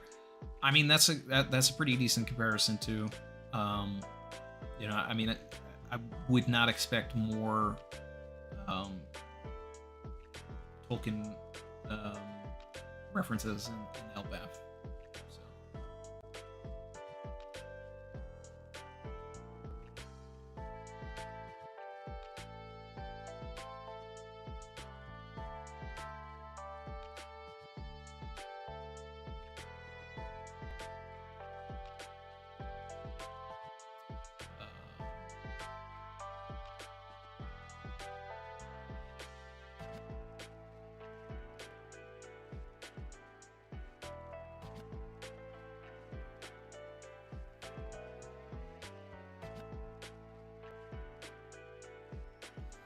A lot of people talking about the sword in Ja Rule's head.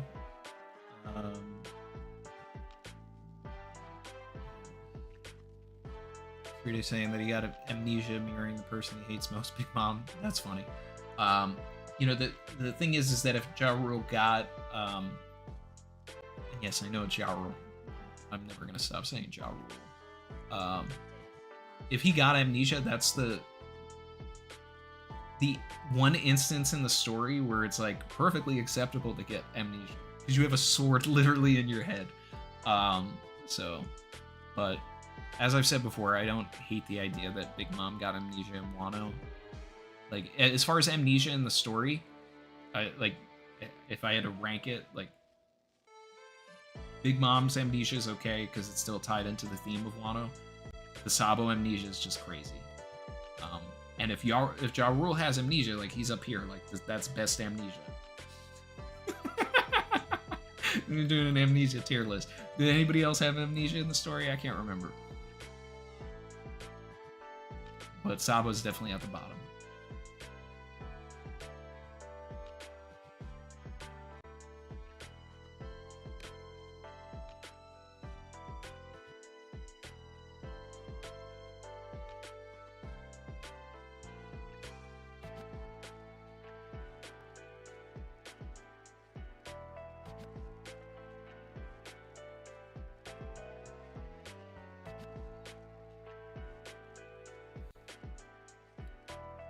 We need, you know, there's also an argument that could be made that you have to flip them, where like Shamrock is Boromir and Shanks is Faramir. Like, we have to see more of the characters, but like, I like the comparison, but I don't know if we can lock in who's who just yet.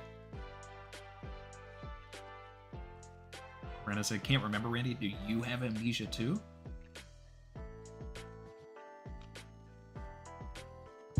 Surprise, motherfucker.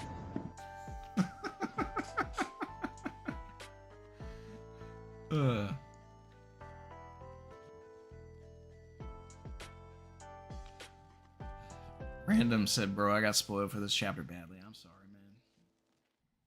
Luckily, everybody told me not to read the title of this chapter, which is just crazy. Anybody reading the title is already spoiled. Like, Oda's spoiling everybody on page 1.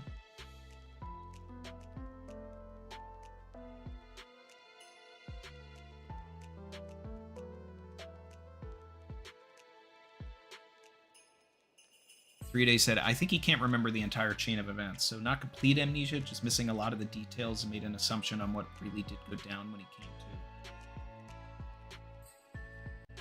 You know, it'd be crazy, and I really don't think that this happened, but I'm just going to say it anyway. What if Loki didn't stab him and it was Shanks?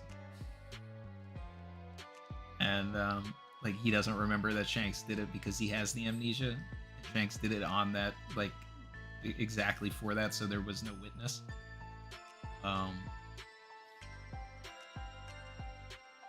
Jin said, I'd rather have Robin versus Gunko. Me too.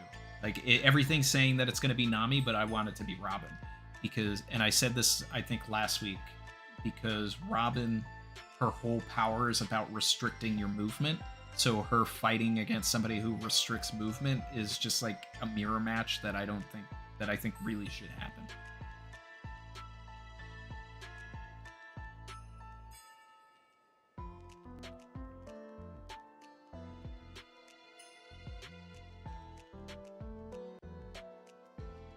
Volgazard said, almost forgot any comments on the castle door that is broken from the inside. Well, they were already inside the castle.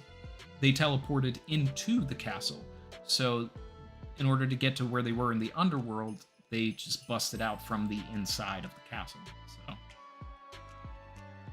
that was definitely made by probably Shamrock, if I had to guess, because I think it looked like a sword that went through.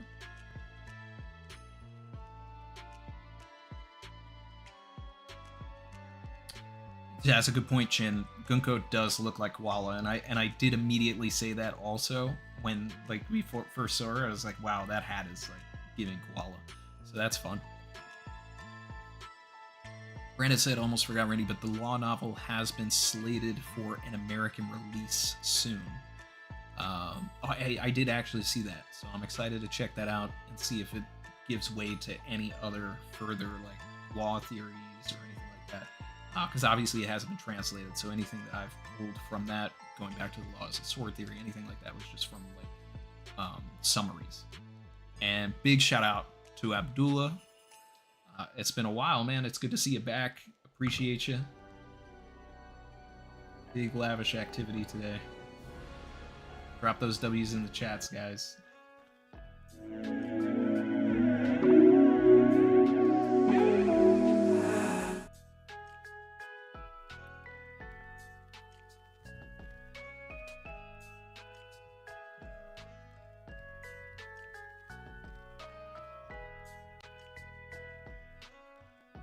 That is seriously like an insane super chat. Abdullah said, I think that Ripley is Loki and Hajradin's sister. She has a tattoo like her father. I'm gonna have to go and I gotta go look at that image of Hajradin again. And all princess, excluding Shirahoshi, that Luffy meets are introduced as non-princesses to hide their identity. So this, I mean, but then again, who's the father of Colin? He must be important. I think the guy Loki is talking to is either him or a spy who summoned the Holy Knights. I like the idea of somebody playing Loki. I did talk about, like, you know, it could be interesting if the person on the other line is Wang Zhe to, like, kind of, like, tie him into the story and make him relevant. I do want to know who's on the other line of that call, but this is the first time that I've heard I've had somebody say that Ripley could be the princess of the arc, and we haven't figured that out yet. And I like that because it also puts the reason I love that the most too is, like, is because it gives Colin some sort of claim to the throne in a way also, even though he, you know, is not of full royal blood like they're saying, you know, about Hyrden. So if something were to unfortunately happen to Hyrden, which I don't want because he's my favorite giant, but let's say if he died, right, then that would give Colin he would become the king of the giants. He would be the one to lead. And I think that's actually like really interesting. If he has some hidden lineage. And Oda does do that trope all the time. You know, I mean, like, that's part of what brought out the Tama theory from years ago, that she was Orochi's sister. Tama's Orochi's daughter. What did I say years ago that was like on that same thing with Orochi, but like someone was the father? Did I say Tama was Orochi's father? I can't remember. No.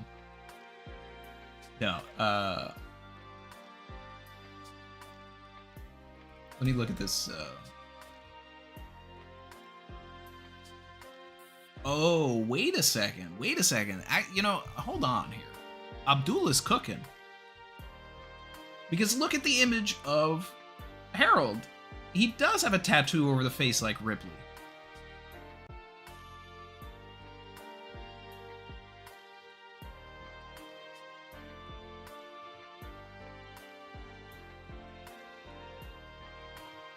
Now I'm looking at Ripley.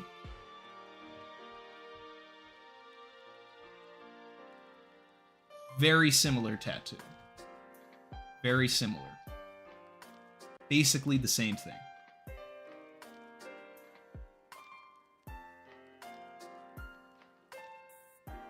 And if you take into consideration like Ripley's entire attitude, the way that Ripley was introduced, all of that, like being the daughter of Harold, I'm all in on this one. Abdullah's cooking.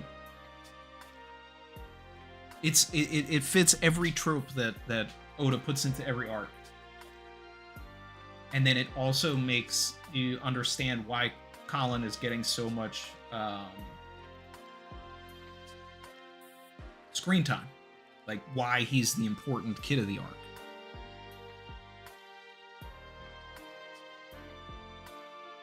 That's crazy.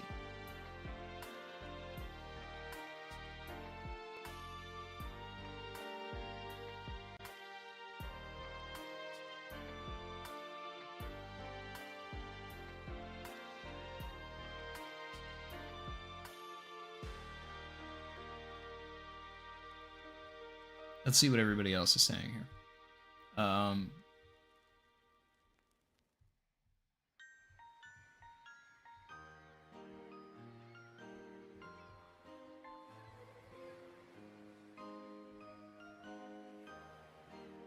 Shin said Colin's royalty is hidden. Yeah, that's like I think Abdullah cracked it. So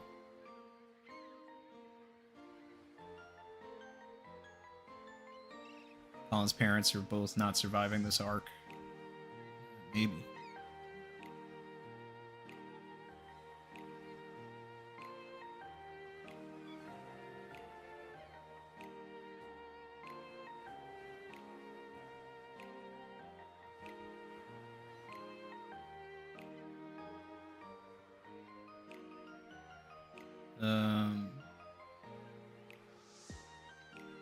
Summoning Circle is at the castle, so I predict Shamrock and Gunko will coincide with Luffy and his crew as they make their way back to the circle with Loki unconscious. Oh, that's actually pretty interesting from Eelcat, saying that they would go back to the castle before going to Marijwa. I mean, I don't see the need for that, but it's a convenience for plot, so I'm okay with it just to get things moving.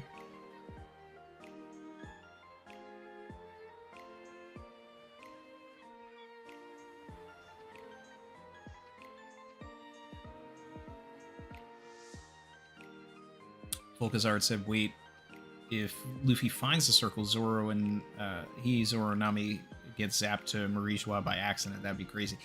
That I don't think would ever happen because that would be like way too wild for the story to like get the the Trinity out of the main plot. Well, the Marijois thing would become the main plot at that point. But the I think it would be more that Luffy would see the circle and say, "Hey, that's what that's what those Gorosei did."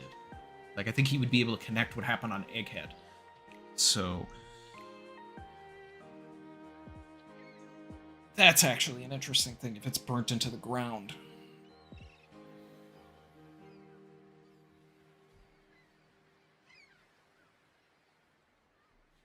Enki Dude said Oda loves a secret princess. He loves a secret king, too. He loves secret royalty. It's in almost every arc.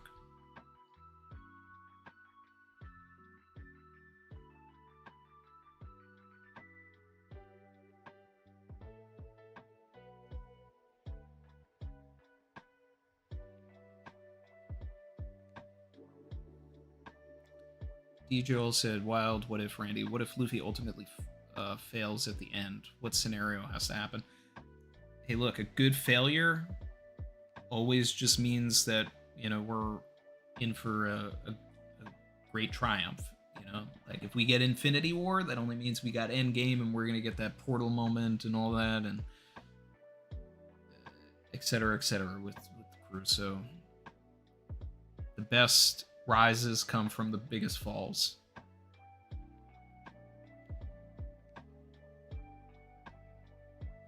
Kip said the Arc Princess is Miss Ripley. Jokes aside, that's pretty interesting, actually. Yeah, I'm on board.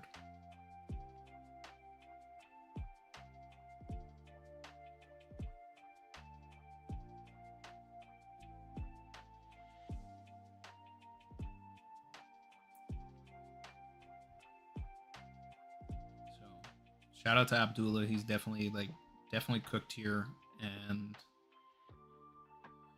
I still, I don't necessarily know about the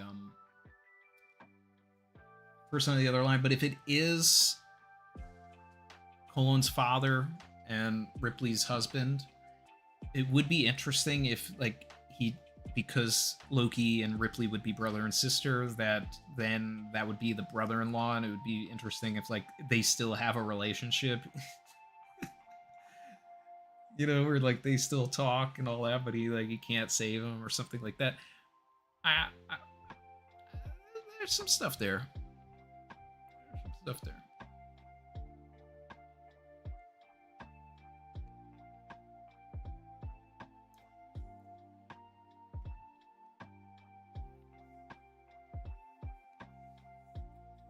Teal Traveler and Ripley not caring about being a princess and her marrying an outsider are probably connected as well.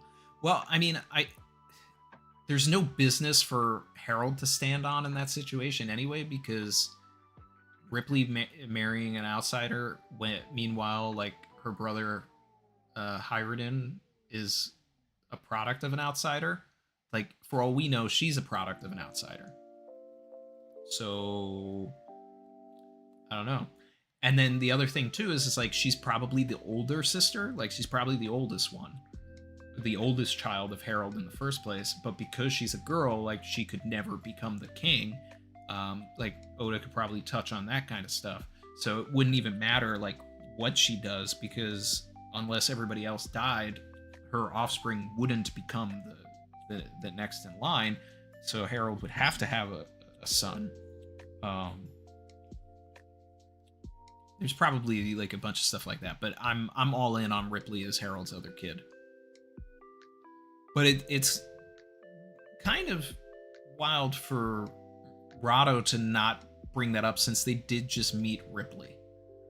So, but maybe he's only talking about Hyrodin because it's relevant to Luffy.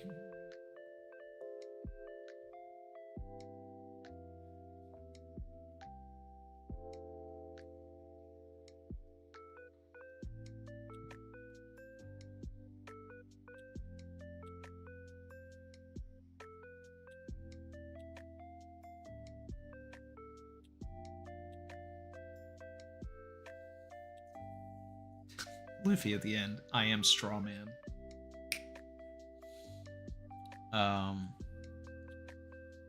Now he would just say, "I'm Rubber Man."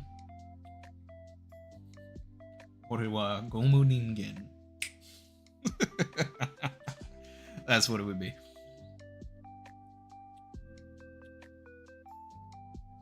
Or maybe it'd say Watashi wa. Doesn't matter. Let's see.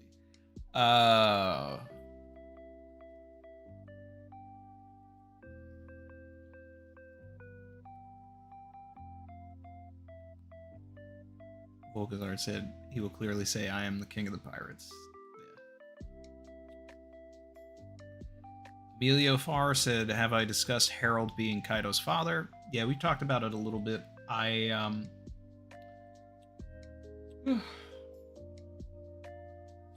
iffy on it. I think it's a cool theory.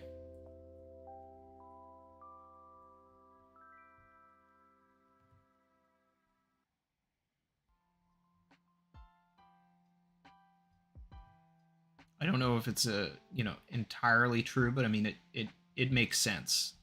And I think that it would now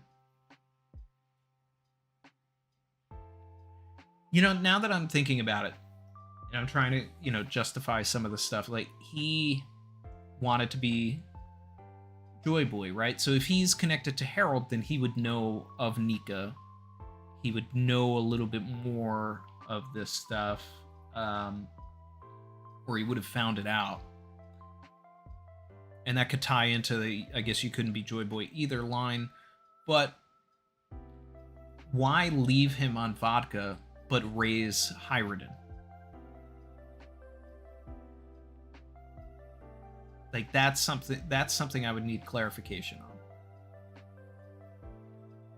And then at that point, I would need Yamato on Elbaf. Because then technically Yamato would have like skin in the game. Because she would be Harold's grandchild. So I don't know how deep I am into that one. But I mean, like, that is the beard. It is the facial structure. He does have horns.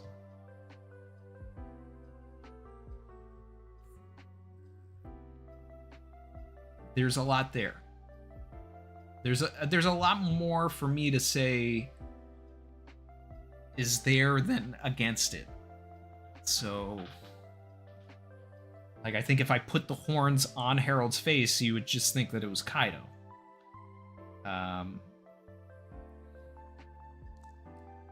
And you know what I also think is really interesting? Is if you look at Harold's armor, it kind of looks like Kaido with his dragon scales. I think that would be a crazy reveal. I'm a little more on board with it now, especially that people reminded me that the queen died after Loki was born, so then 4 years later he could have had Kaido. I just need to understand why he left him behind.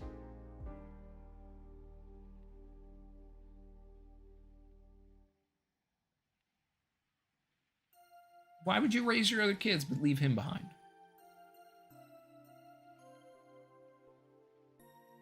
Give me some justifications in the chat, guys.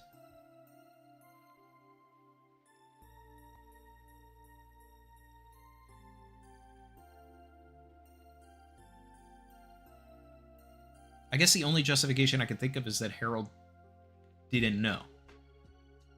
Like, he just went to some random island, got a little freaky, and then left, and then, like, had no idea that he just had a kid on vodka.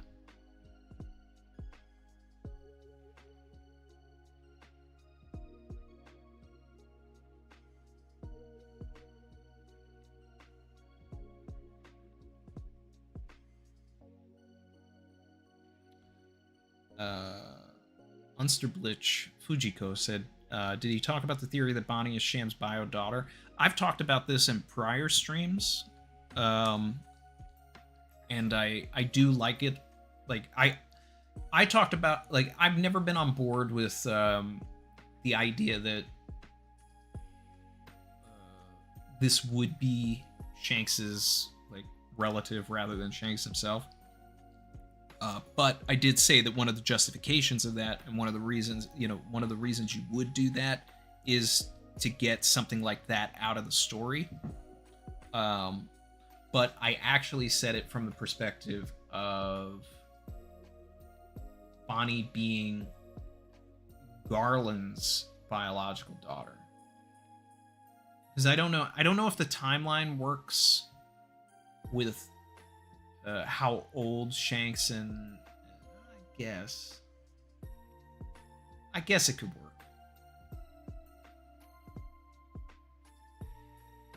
But there's also a chance that Shanks and Sham are clones of Shanks and not actually like true blood children. So then, maybe it's a situation like that where, they're all science experiments, trying to keep the bloodline pure or some, bullshit like that. So, maybe it's something similar to that. Either way, I like the idea of having Bonnie here, having to confront her quote true father when her true father is here, and that would be Oda's justification for because we started talking about this because someone brought up we were talking about Kuma coming back and what would be the justification for that, which I don't like. I don't want Kuma to get his I don't think Kuma should come back. Let some characters go. But if it was that, you would do it to create this scenario where Kuma would fight either Garling or Shamrock or something like that over Bonnie, and that I'm on board with. Emilio, the theory, Harold gets busy. Yeah, clearly. There's a lot of theories going around here. We're talking about Kaido, we're talking about Ripley, we're talking about a lot of characters here. We might need to start looking at some other instances as well.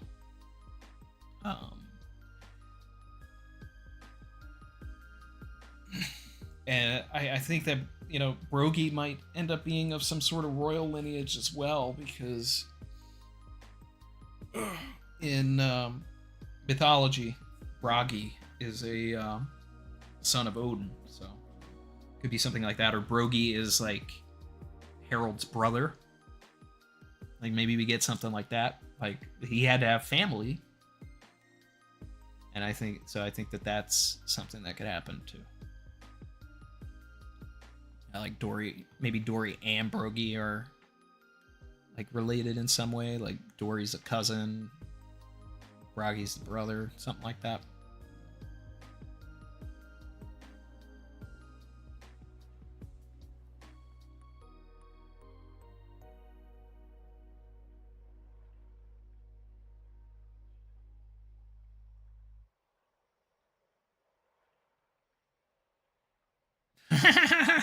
Prophet laughed and said, Luffy literally turned into... bunch of stuff just fell. Said, Luffy literally turned into a giant in Kaido's face. He was sick.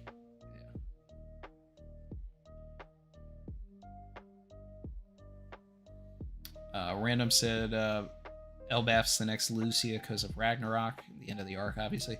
Well, first the tree has to burn, because that's a part of Ragnarok as well. So the great tree has to burn, and then, or maybe the burning is, getting lucid.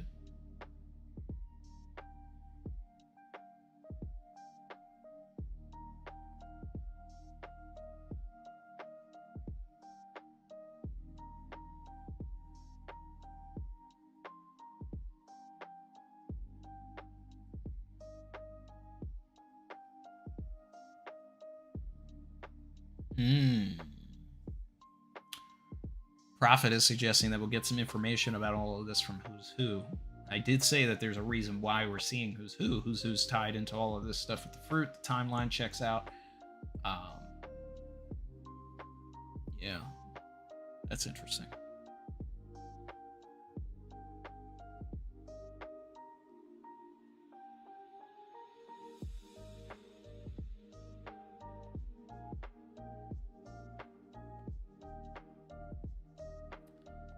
Shout out to K Pro N.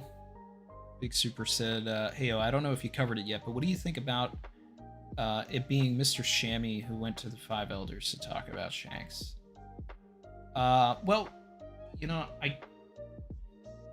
we don't know who the certain pirate was, because the certain pirate could be Loki at this point. Like, that whole conversation and everything could have happened because Shamrock was the one in chapter 908, 909, whatever it is, and he wanted to justify a reason to the elders as to why Elbaf should be an affiliated nation. So, I mean,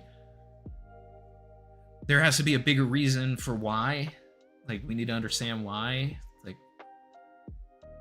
it can't just be military might.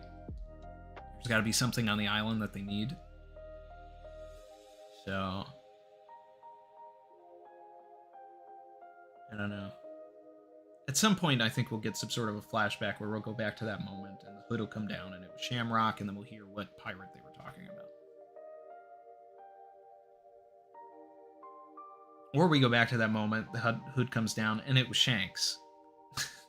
You know, like, that's the actual twist, right? Because Oda wants us to think that it was Shamrock now. But what if that moment back then was Shanks? And keep in mind, Shanks' voice actor did voice that, and they would have had a conversation about that, so that's kind of a thing about that. So unless Shanks' voice actor is going to be voicing both Shamrock and Shanks, and if we don't get the answer to this by the time that this gets animated, then we'll have something to talk about if Shamrock gets a different voice actor.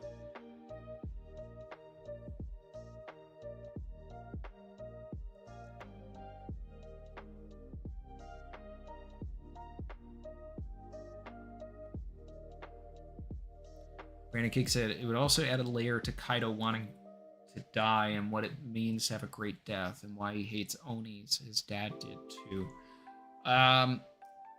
Well, you know, it would be him feigning the warrior spirit from the Elbafians. I actually think that, like, Kaido jumping off of a mountain to get a great death is against everything that Elbaf stands for. So if anything, it's a way to show that he was not raised on Elbaf and doesn't know their ways, but has, like, something innate in him that he needs a great death, but he's going about it the wrong way.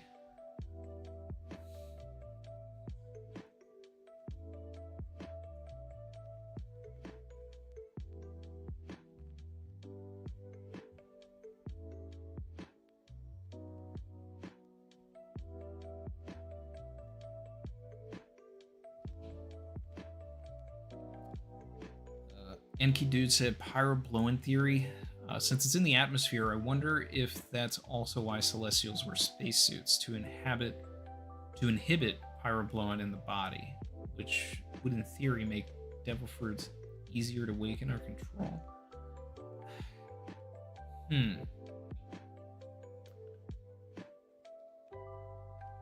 I think I would get upset if Oda justified the spacesuits beyond them not wanting to breathe the same air as commoners. Because I want to hate them. I don't want justification. I don't want anything to be like, oh, that makes sense. I want to look at them and say nothing about you makes sense. And the other thing, too, is that they only wear it when they're on the lower ground. Like, when we see them at Marijwa, we don't see them wearing the spacesuits, so I don't think that they're actually, like...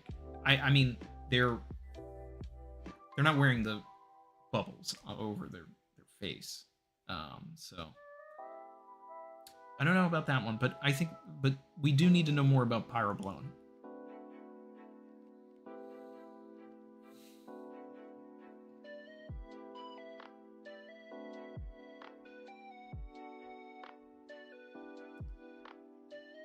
Mike Locke said, didn't the voice actor of Shanks retire? He retired from a different role. It hasn't been said that he's retired from the Shanks role, at least not yet. But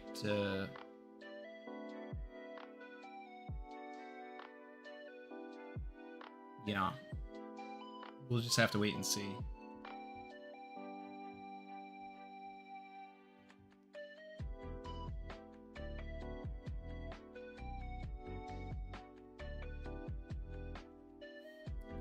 This is a really great chapter, so let's, drop some members in the chat here.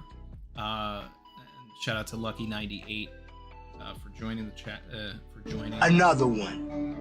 Shout out to Roger for jumping into the chat here. Roger said, this was such a blast of a chapter this week. Had to drop by, leave a like. Everyone else do the same, for sure. Roger, I had a big super today saying that they want to see us collab soon. Saying that it's been too long. And then I sat there and I thought about it. And it's been probably like over 2 years since you've been on the channel, brother. And I did get your message on Discord. That is crazy. Like, that you can do that now. Mix all those chats together. So... Roger said, and vice versa. I gotta have you on. Yeah, bro. Saying I got I hooked up my GameCube, and I have all of the old like One Piece games, and I thought it'd be fun. I don't know, at some point if we have you over and we play like couch co-op of these like old grand battles from Japan. Like, you just start pop the freeloader in and play some of these old One Piece games in their original form. Roger said, let's go, I'm so down. Yeah, I figured that'd be a way to like blend both of the things, the gaming and the One Piece of it all.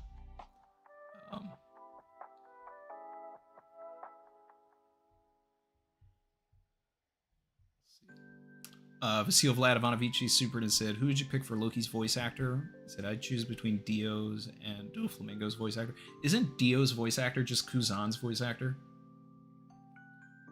Or am I thinking of something else? I don't want Doflamingo's voice actor to have two characters. So, I don't know who I'd pick.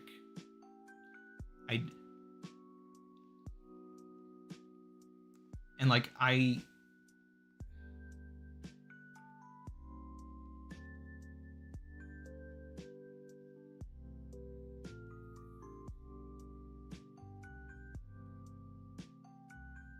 want to give an answer.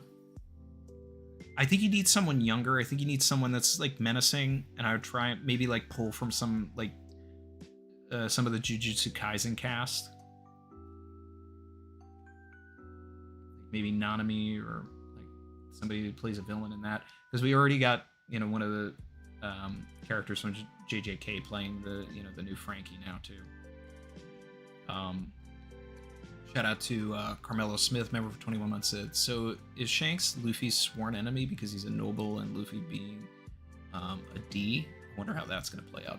I mean, kind of, but it's also like Shanks is betraying in a way everything that like he was born into, because he's more so living for the will of Roger. So it's as long as Luffy is playing into the role that Roger wanted, then it's okay. But the moment that Luffy steps out of that, then Shanks and Luffy are going to fight though. Like I have to stand on that business because Luffy said he's going to fight Shanks. I just don't think we get through the series without a fight. Even if it's like playful, they need to throw down. Shout out to Big Stinky for dropping a membership 3-day, got one there. Another one. And Prophet got one. Mike Locke got a membership. Cody Z got one. The Dr. JR got one. Cool. K Pro N, another big super. Appreciate it. Ooh, I'm about to make a name for myself here. Said Tinfoil, what if Shanks tied up Loki because he wasn't ready yet? And if he let him go out too early, he'd get out before Luffy was ready, and Luffy would get killed because that man wipes out crews for burning flag. I like the idea that he would think Loki's too dangerous and he wouldn't want Luffy to run into him too early. But at that point, like, why would you just chain him up? Like, that's the other thing too, is why are you just chaining him up? Like, if this dude is that dangerous, why is there, take him out. Like, obviously, he's too big to go into Impel Down.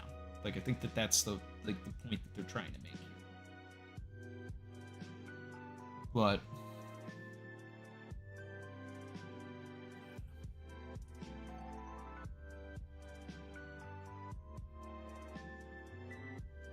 I want more clarification, because, I mean, a lot of my theories about Shanks and everything is that he, manipulated and did all these machinations to make sure that Luffy got to the point where he's getting now. So I don't disagree or throw out the idea that that is still a thing.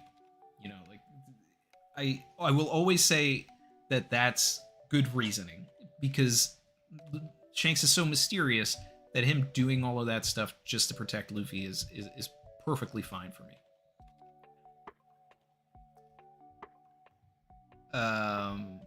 Caperan clarifying, saying, no, he tied him up for his own good because Luffy will bleed him.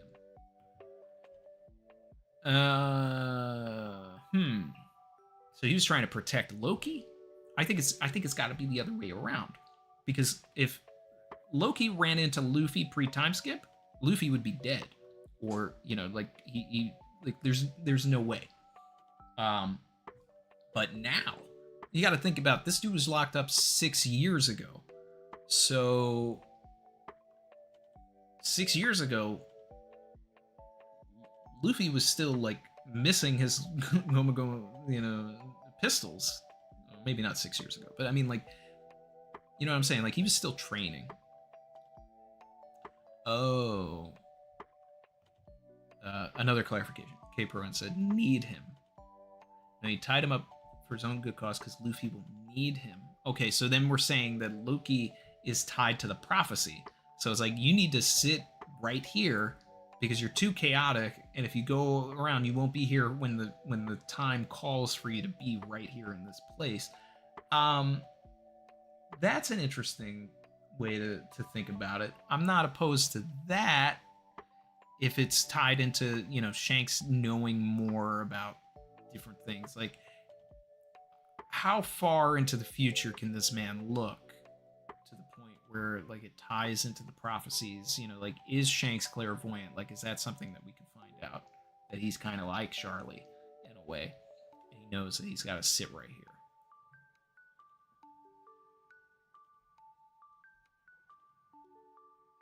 Brandon said Diamante's VA for Loki.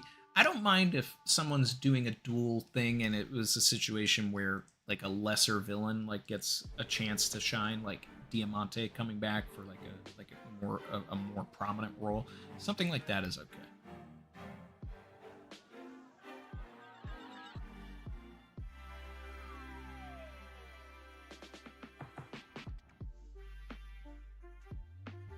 Diz Danny said Roger was right. His son Shanks will be the one to claim the One Piece.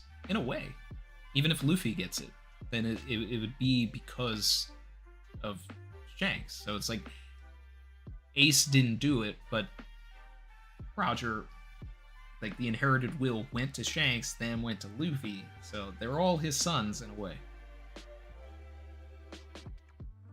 Or at least that's the way that Oda would explain it, I'm sure.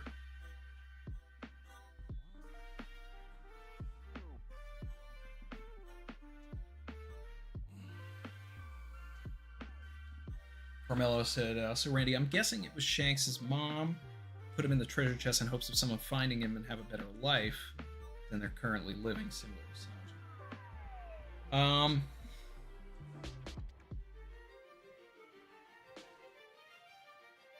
If we didn't get the notice that, like, in the Oda box, that Shamrock is listed as a world noble specifically, I may have said, what if Garling had a child with somebody that wasn't a world noble, so Garling himself, to be an awful human being, put his child into a treasure chest because he looked at his own child as if he were lesser in a way. I think there's enough justification in the story to say that that's not the case, but I'm trying to, like, justify a reason.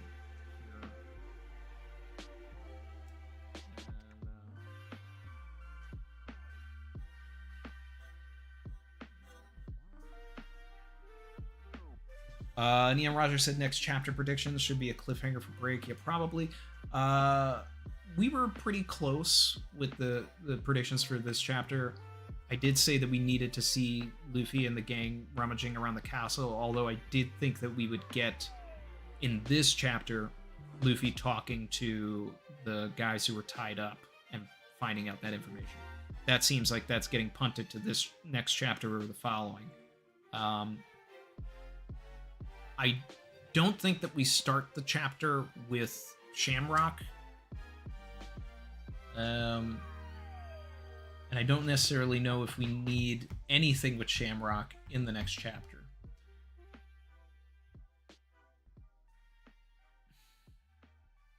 Like, the end of this chapter is not one that's like, okay, we need to like continue from where we are in this scene. This is a we can go anywhere in the world type of end. Not to say that we'll go outside of Elbaf, although I'm always ready for that. But I think that we could go back to the library. We could see, we could get a page update on Frankie. We could have Luffy and the others find the bandage guy. I think that plot needs to move a little forward. I think we spent enough time with Loki and Shamrock. We may not see them even at all in the next chapter. So we don't know. We don't have a clear mission parameter for Jinbei, Brook, and some of the other Straw Hats. So it's possible that like we find out about something that they need to look into that sort of splits them off and gives them like agency.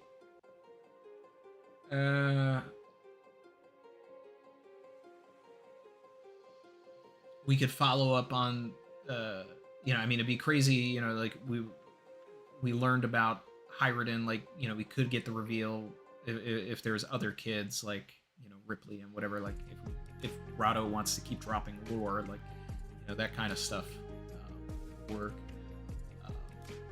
But also, on that point, like, if Abdullah is right and Ripley is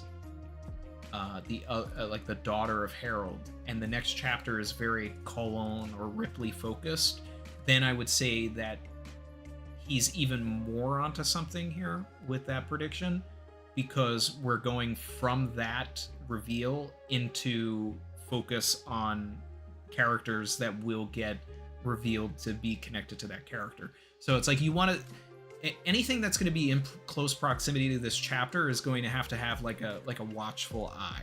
Like, we got to be like on the lookout, because it's always one of those things where when you're trying to read it in a volume and you're doing a reread, you're getting this information, but the next thing you're seeing is like, oh, these things are connected. Obviously, you know, this is broken up by the Loki and Shamrock story, but it is still actually connected because we're still following the through line of Harold. So if we start the next chapter and it's like Cologne or Ripley or something like that, or even Hyruden, then we're following this like Harold trend, and we're learning more about Harold, and like that. I'm kind of in the thinking that we'll continue following that through line, but we've also left a lot of the other Straw Hats like in the wings, and we've got to like kind of figure out what everybody else is doing.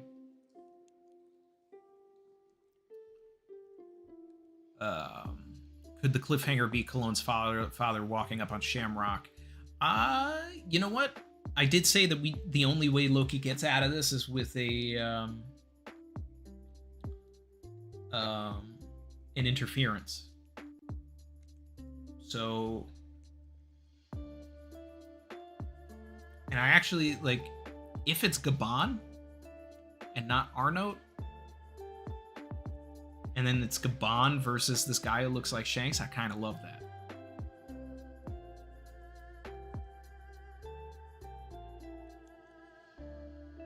And then Gabon says, hey, that's my brother-in-law. Like, you know, the silhouette was walking around in the underworld, so...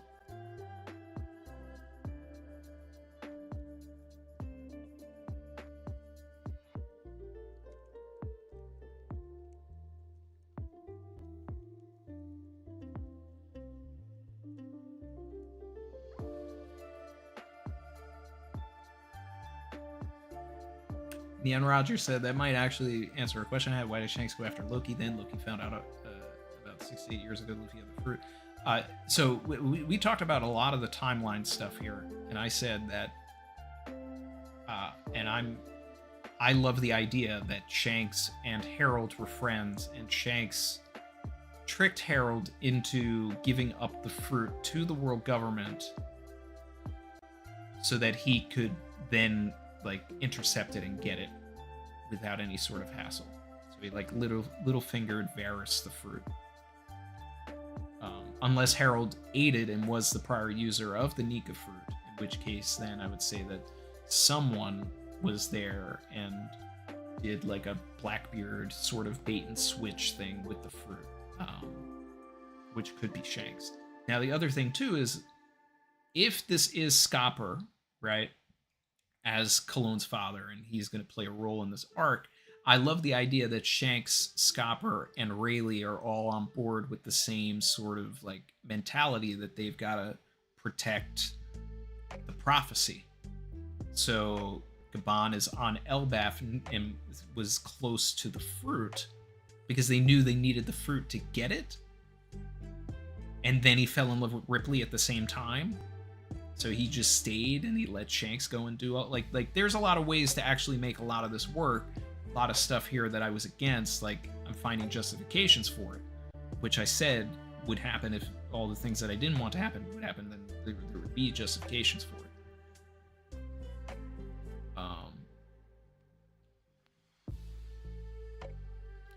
Shout out to K Pro N. Another super said, possibly Loki is the third person to be able to control an ancient weapon, making it a fisherman, human, and a giant. That's interesting. In that case, I think they would take him by force. They wouldn't ask him to join. I think they would take him by force. Which is why I like the idea of Vivi being the other person to control an ancient weapon, because there's no instance of trying to get her to join them willingly. It's just bring me Vivi, you know?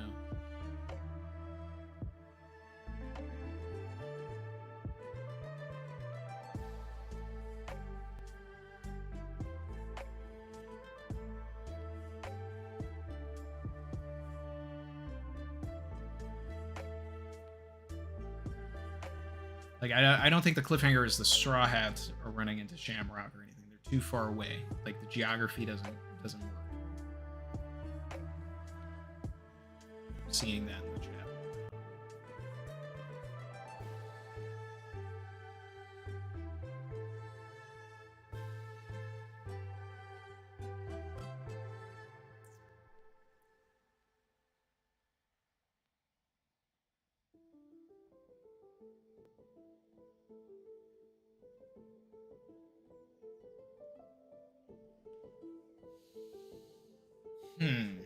Brandon said, what if Gunko is like sugar to Imu's Dofi? Imu needs Gunko's power to do what he does.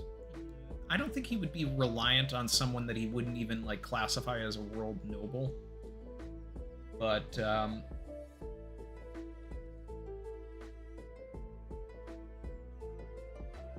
like there's obvious similarities to what Imu did, or potentially one of the other Gorosei members, if this is just a thing that you can do once you know the magic circles. Like, there's a possibility that either it's imitation through the fruit, or it's a combination of magic and the fruit. So, I don't know. Would Buggy know of Sham? Probably not.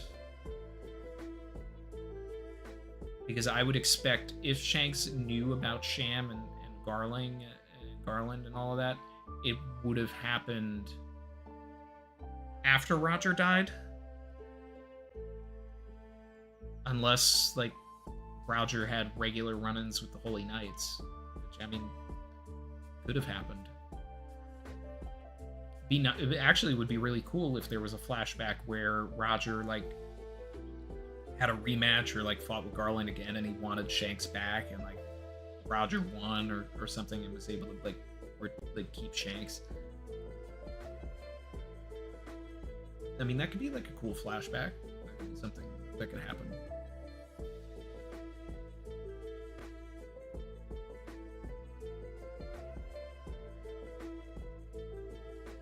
Ian Roger. Yep, that's been my theory for years. If Vivi is the final weapon user, she made it rain in Elbaf staff. The bomb went off. She has the tie to the sky weapon. That's the thing. I totally, fully buy the idea that Vivi did that. That's been my one of my baby theories.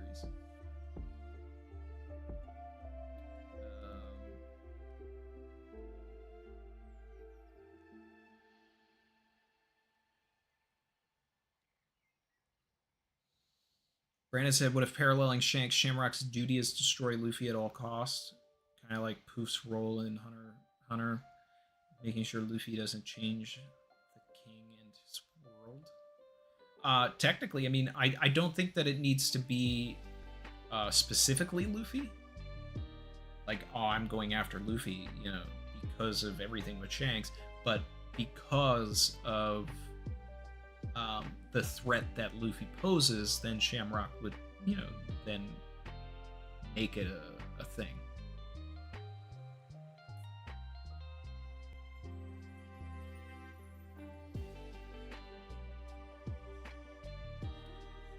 Prophet said, was Zebek a Lunarian, Oni, or Buccaneer? Out of those three, I have a theory that he was a Lunarian, and he's either a human or a Lunarian. Like, if he's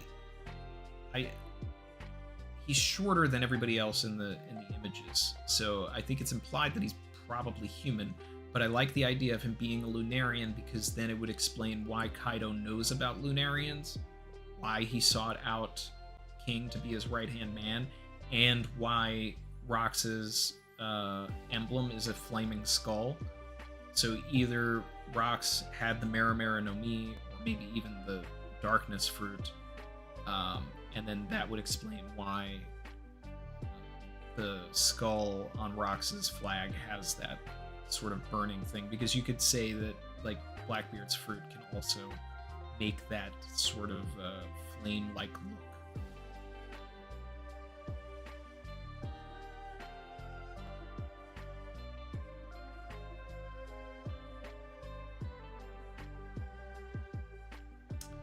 Moon Key said, has anyone mentioned how Lola's age would be like 12 when she met Loki if the marriage was arranged before King Harold's death? That's wild. That has not been brought up. I have not looked into the timeline of those ages, and I hate everything about that.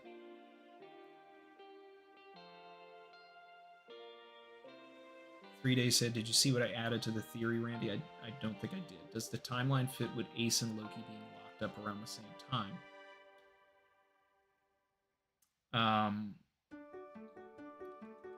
Ace being locked up in Impel Down, that would have been 2 years ago. Loki was locked up 6 years ago. But you must be talking about something else. Let's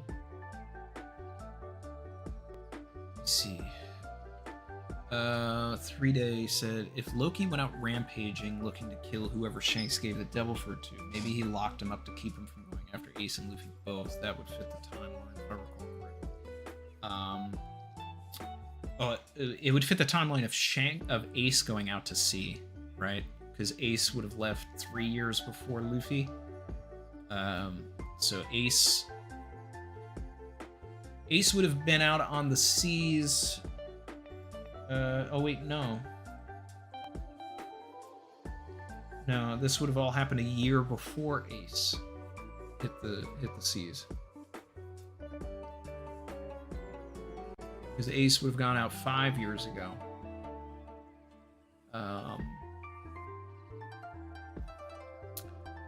Maybe he was tracking Shanks, and that's why he had to leave Luffy back then.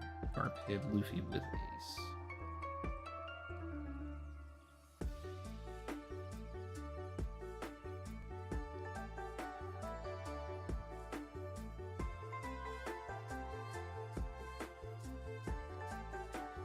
Okay, I see what you're saying. I think I see what you're saying. You're saying that Loki was like after Shanks for the 8 years before he would have gotten tied up, because there's an 8-year period before he got tied up, but after he killed Harold, where he would have been active. So that's an interesting thing. So that, like, those are the years I want to know about. Like, what did he do in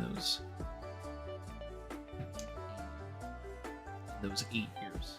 Or, right? Am I doing math right? Yeah.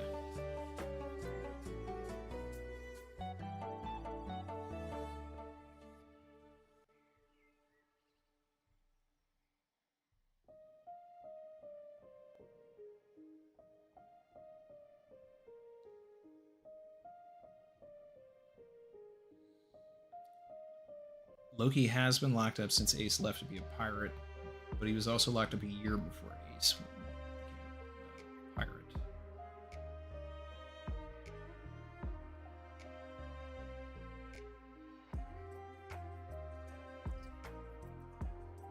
K-Pro Supered said they could want Vivi because they don't know what her dad told her. They need to sniff out a possible spark, but don't want to wait another 400 years to control an ancient weapon.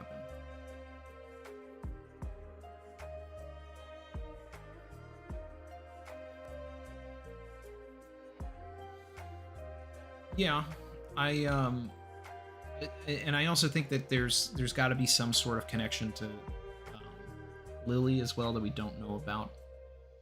So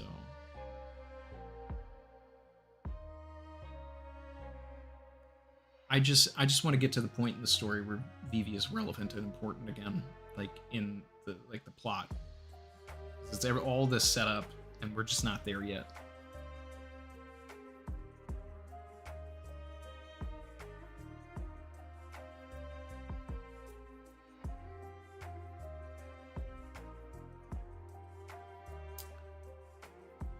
I guess there's also a chance, like going back to this Lola thing, did we get a timeline as to when the proposal was? Because maybe it wasn't, maybe it was after Harold was dead.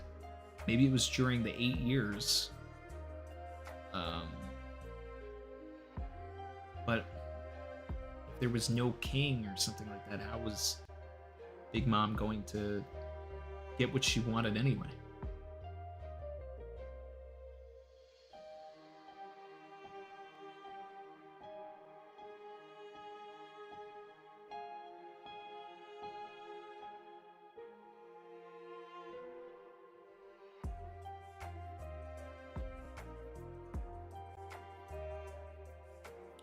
Oh, this is fun. Okay. Neon Rogers said the Mirror fruit would have been freed after Loki was taken down. The Mirror fruit was in the stomach of a giant bird in a box. On something you didn't mention, on a giant ship, right? So I want to go back and I want to look at that, because did they say like, oh, this? Because if they said this ship has been here for 100 years or something, then it wouldn't do it. But if they never said how long the ship looked like it had been there, then that's crazy work, and that could have been, like it could have crashed into Sixus Island because that was Loki's ship, and he was in the East Blue trying to get Shanks.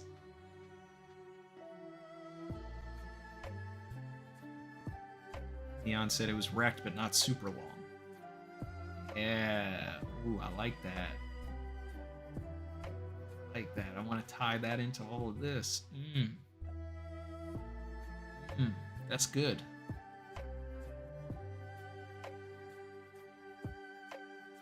Yeah, I know. That's where we saw Bragman, Ace, and Deuce talked about it when they were splitting the Mirror. No, I know exactly which ship you're talking about. I know the figurehead and all of that. Oh man, if we can connect that together, that's great. The only thing is that Oda didn't put it in the main story, so then he would have to basically redraw a lot of that and bring it to the casual viewer's attention. Volkazar said, is that from Ace's story? Never read that.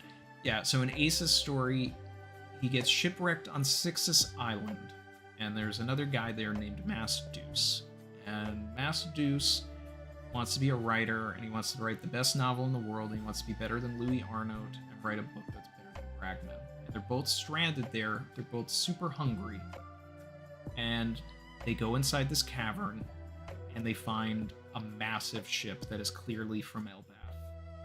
It's a giant ship, and it looks like there was like a fight, and you can't tell, like, there's no context on what happened. And then this giant bird comes out of nowhere, and Ace saves Mass Deuce, and it spits out a chest. And inside the chest was the Maramara no Mi. And they decide to split it because they're both hungry. Ace takes the bite first, Mass Deuce takes the bite second. Ew, disgusting. Ace gets fire powers. They use parts of the ship and Ace's new powers to create and build the Striker, Ace's boat that we see in Alabasta, where he like kills the millions and everything. Basically it's like a little one-man ship. But so Deuce and him set out from Six's Island from that point forward, and that's his right-hand man.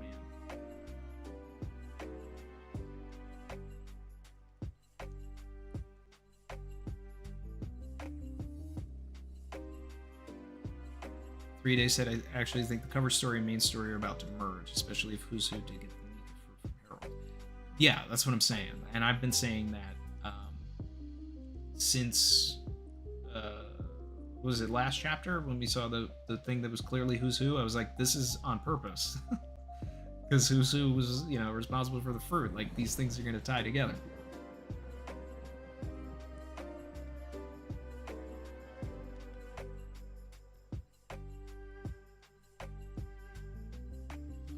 Ooh, wait.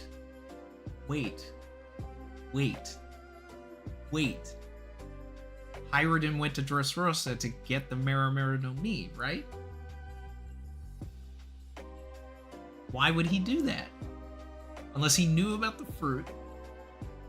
Oh man, this is tying together. He said he needed that fruit. I need to go back to the lines that Hyrutin said about the Maramara no Mi, because if that fruit was in his brother's possession or whatever while he was like chasing after Shanks and then went missing, then he would want that fruit because he would think that it would give him a chance to one-up his brother and get him back for killing his dad.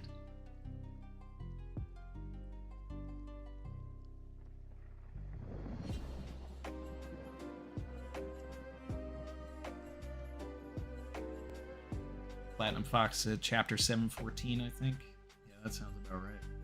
It's early into Dressrosa. Dressrosa starts in 700, so that's a good place to start.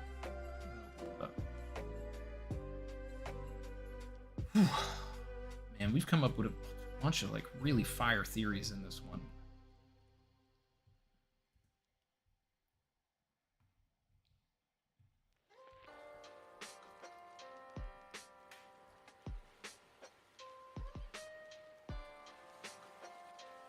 Devil fruits that complement each other like siblings.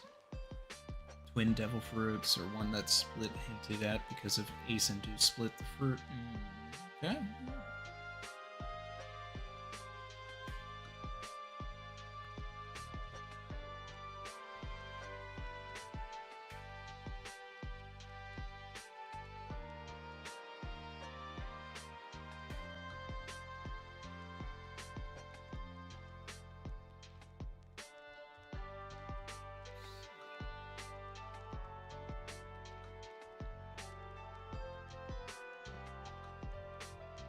Takes forever to scroll down to a chapter on Viz, and you can't, and they like, I wish you could just go to the URL and like backspace the chapter number and type the chapter number you want on Viz, but you can't do it. They all have unique URLs.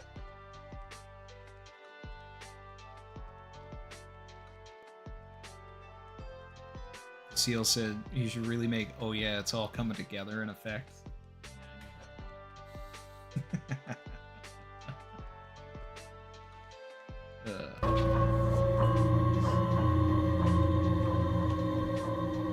Someone cooked here. I'm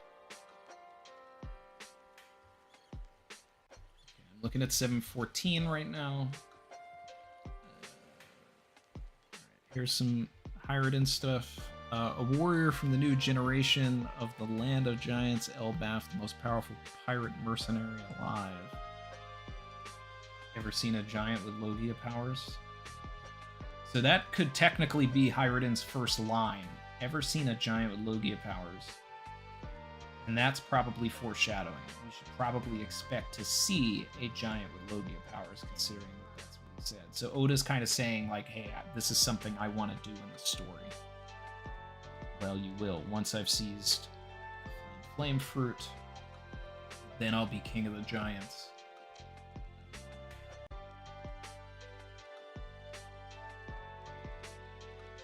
Every punch like a ferocious bolt of lightning. Anyone who can stand before me.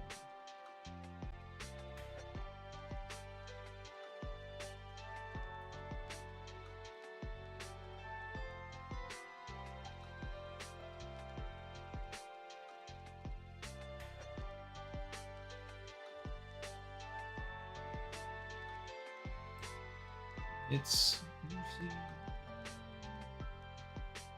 Difference in strength was stark. Before the mighty Elbaf of Rookie of Elbaf, even the Grim Reaper of the Colosseum, Mr. Warrior Lucy were powerless. Then Luffy shows up and takes him out in one punch.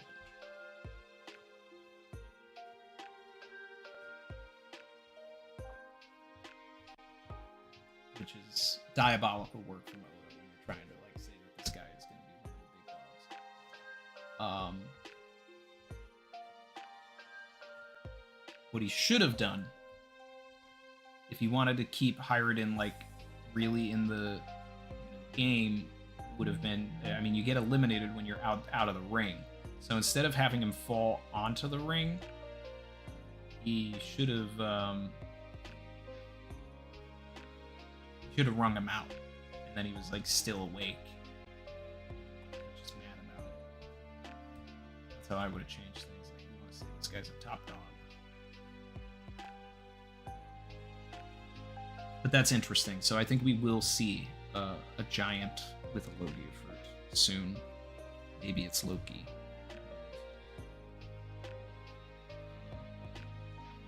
But let's see. I'm gonna take one more look at the chapter, and then I think I'm gonna wrap things up. We've been cooking a feast, a tremendous meal today, which is just crazy. And this chapter came with a lot of reveals, came with a lot of stuff to talk about. So, regardless, this is one of the best chapters of the year, just because of the lore and the conversations that it spun. And I will say that the best part, like the best things in the chapter, is the first half of the chapter.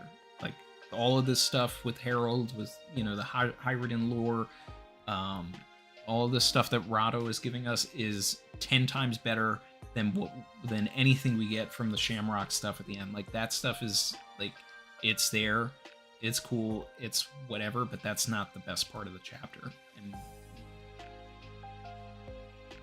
this other stuff is ancient Oni lore.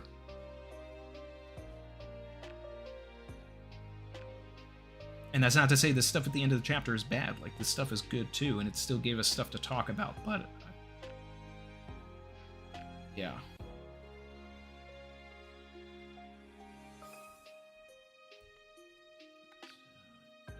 So let's recap the theories that I think came out of this stream. So one, my theory that Loki does not have horns, but is actually just just took Harold's horns and put them on his helmet as a trophy. That's one of my favorite theories to come out of this. The idea that Shanks and Harold were friends, and he sold out Harold to have him give the fruit to the world government so that he could steal it. That was the team up between me and 3-Day, which was cool.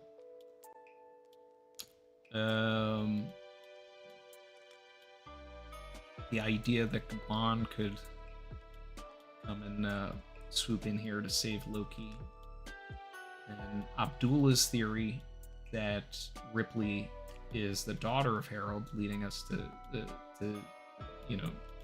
put Colin into the conversation of Succession. So that's good. What other ones? We're on a blank. It's been a long stream. Drew Beat supered and said, "Who will the Blackbeard pirates face next? Will they ever face knights?" They should. If Oda wanted to be really like diabolical, he would have them go up against the Cross Guild, because we haven't seen Cross Guild in a while. But unfortunately, that would also mean that Cross Guild would lose. So for that alone, I don't want that. Should actually make sure I didn't miss any super chats before I go. I'm pretty sure I missed one. Ad Straw Hat said, "What is Blackbeard doing in all of this?" Thoughts? Blackbeard, I feel like he should play a role in Elbaf, but he's got to come in at the end, and he's got to let everything else play out before he makes his move. So Blackbeard, we need to see the conversation that he's going to have with Caribou, and then he's going to decide whether he's going to go to Wano or he's going to go to Fishman Island first. So I think we're going to be on Elbaf for a while, so it's not going to really matter what Blackbeard's doing in like on Elbaf right now, because he's got a bunch of stuff he's got to do outside of Elbaf before he even gets there. But he has somebody who has the warp fruit, so at any given time he can get there where it's not going to seem like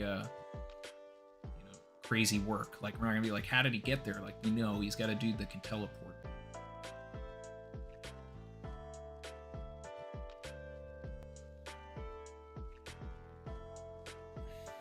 Brandon said, "Theory, Blackbeard will steal Loki's fruit, thusly his will to destroy the world."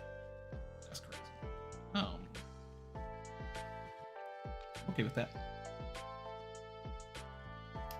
Jin said, "No one believed that King Harold is possibly the villain here."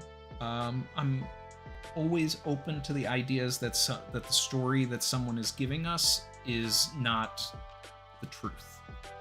It happens a lot.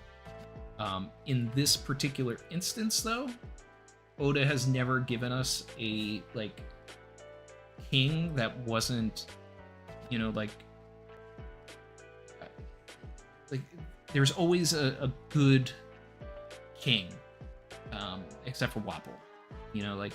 But even then, it's like the good king was actually Dalton. So like, there's always a if we have a bad king, we already know who the replacement's going to be very early in the arc. So, and nothing right now is telling us that we have a replacement lined up. So Harold is probably Hiram. So Harold was probably good, but maybe he was gray. Who knows? I don't know. We'll have to see.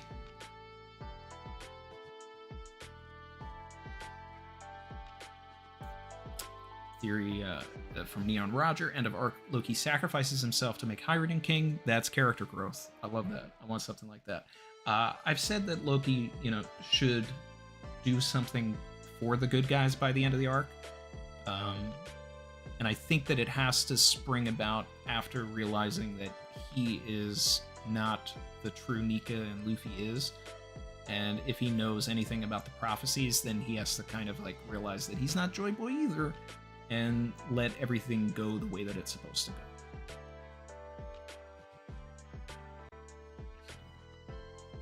But I want to know more about Harold. Either way, wow, we've been going for 3 hours. That's when you know that this was a banger. So thank you everybody. Thank you everybody that supports the channel, obviously. And I really appreciate you guys. We'll be back here for 11:38 on Sunday. Everybody take care. This has been a phenomenal stream. So many good theories came out of this one. And I think a lot of them have legs. So everybody have a great week. appreciate that, Neon Roger. I really do. Thank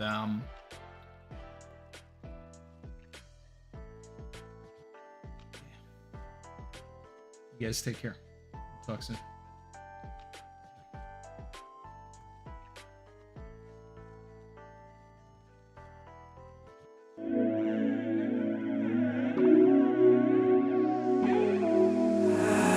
I've been swimming deep, deep. Savage.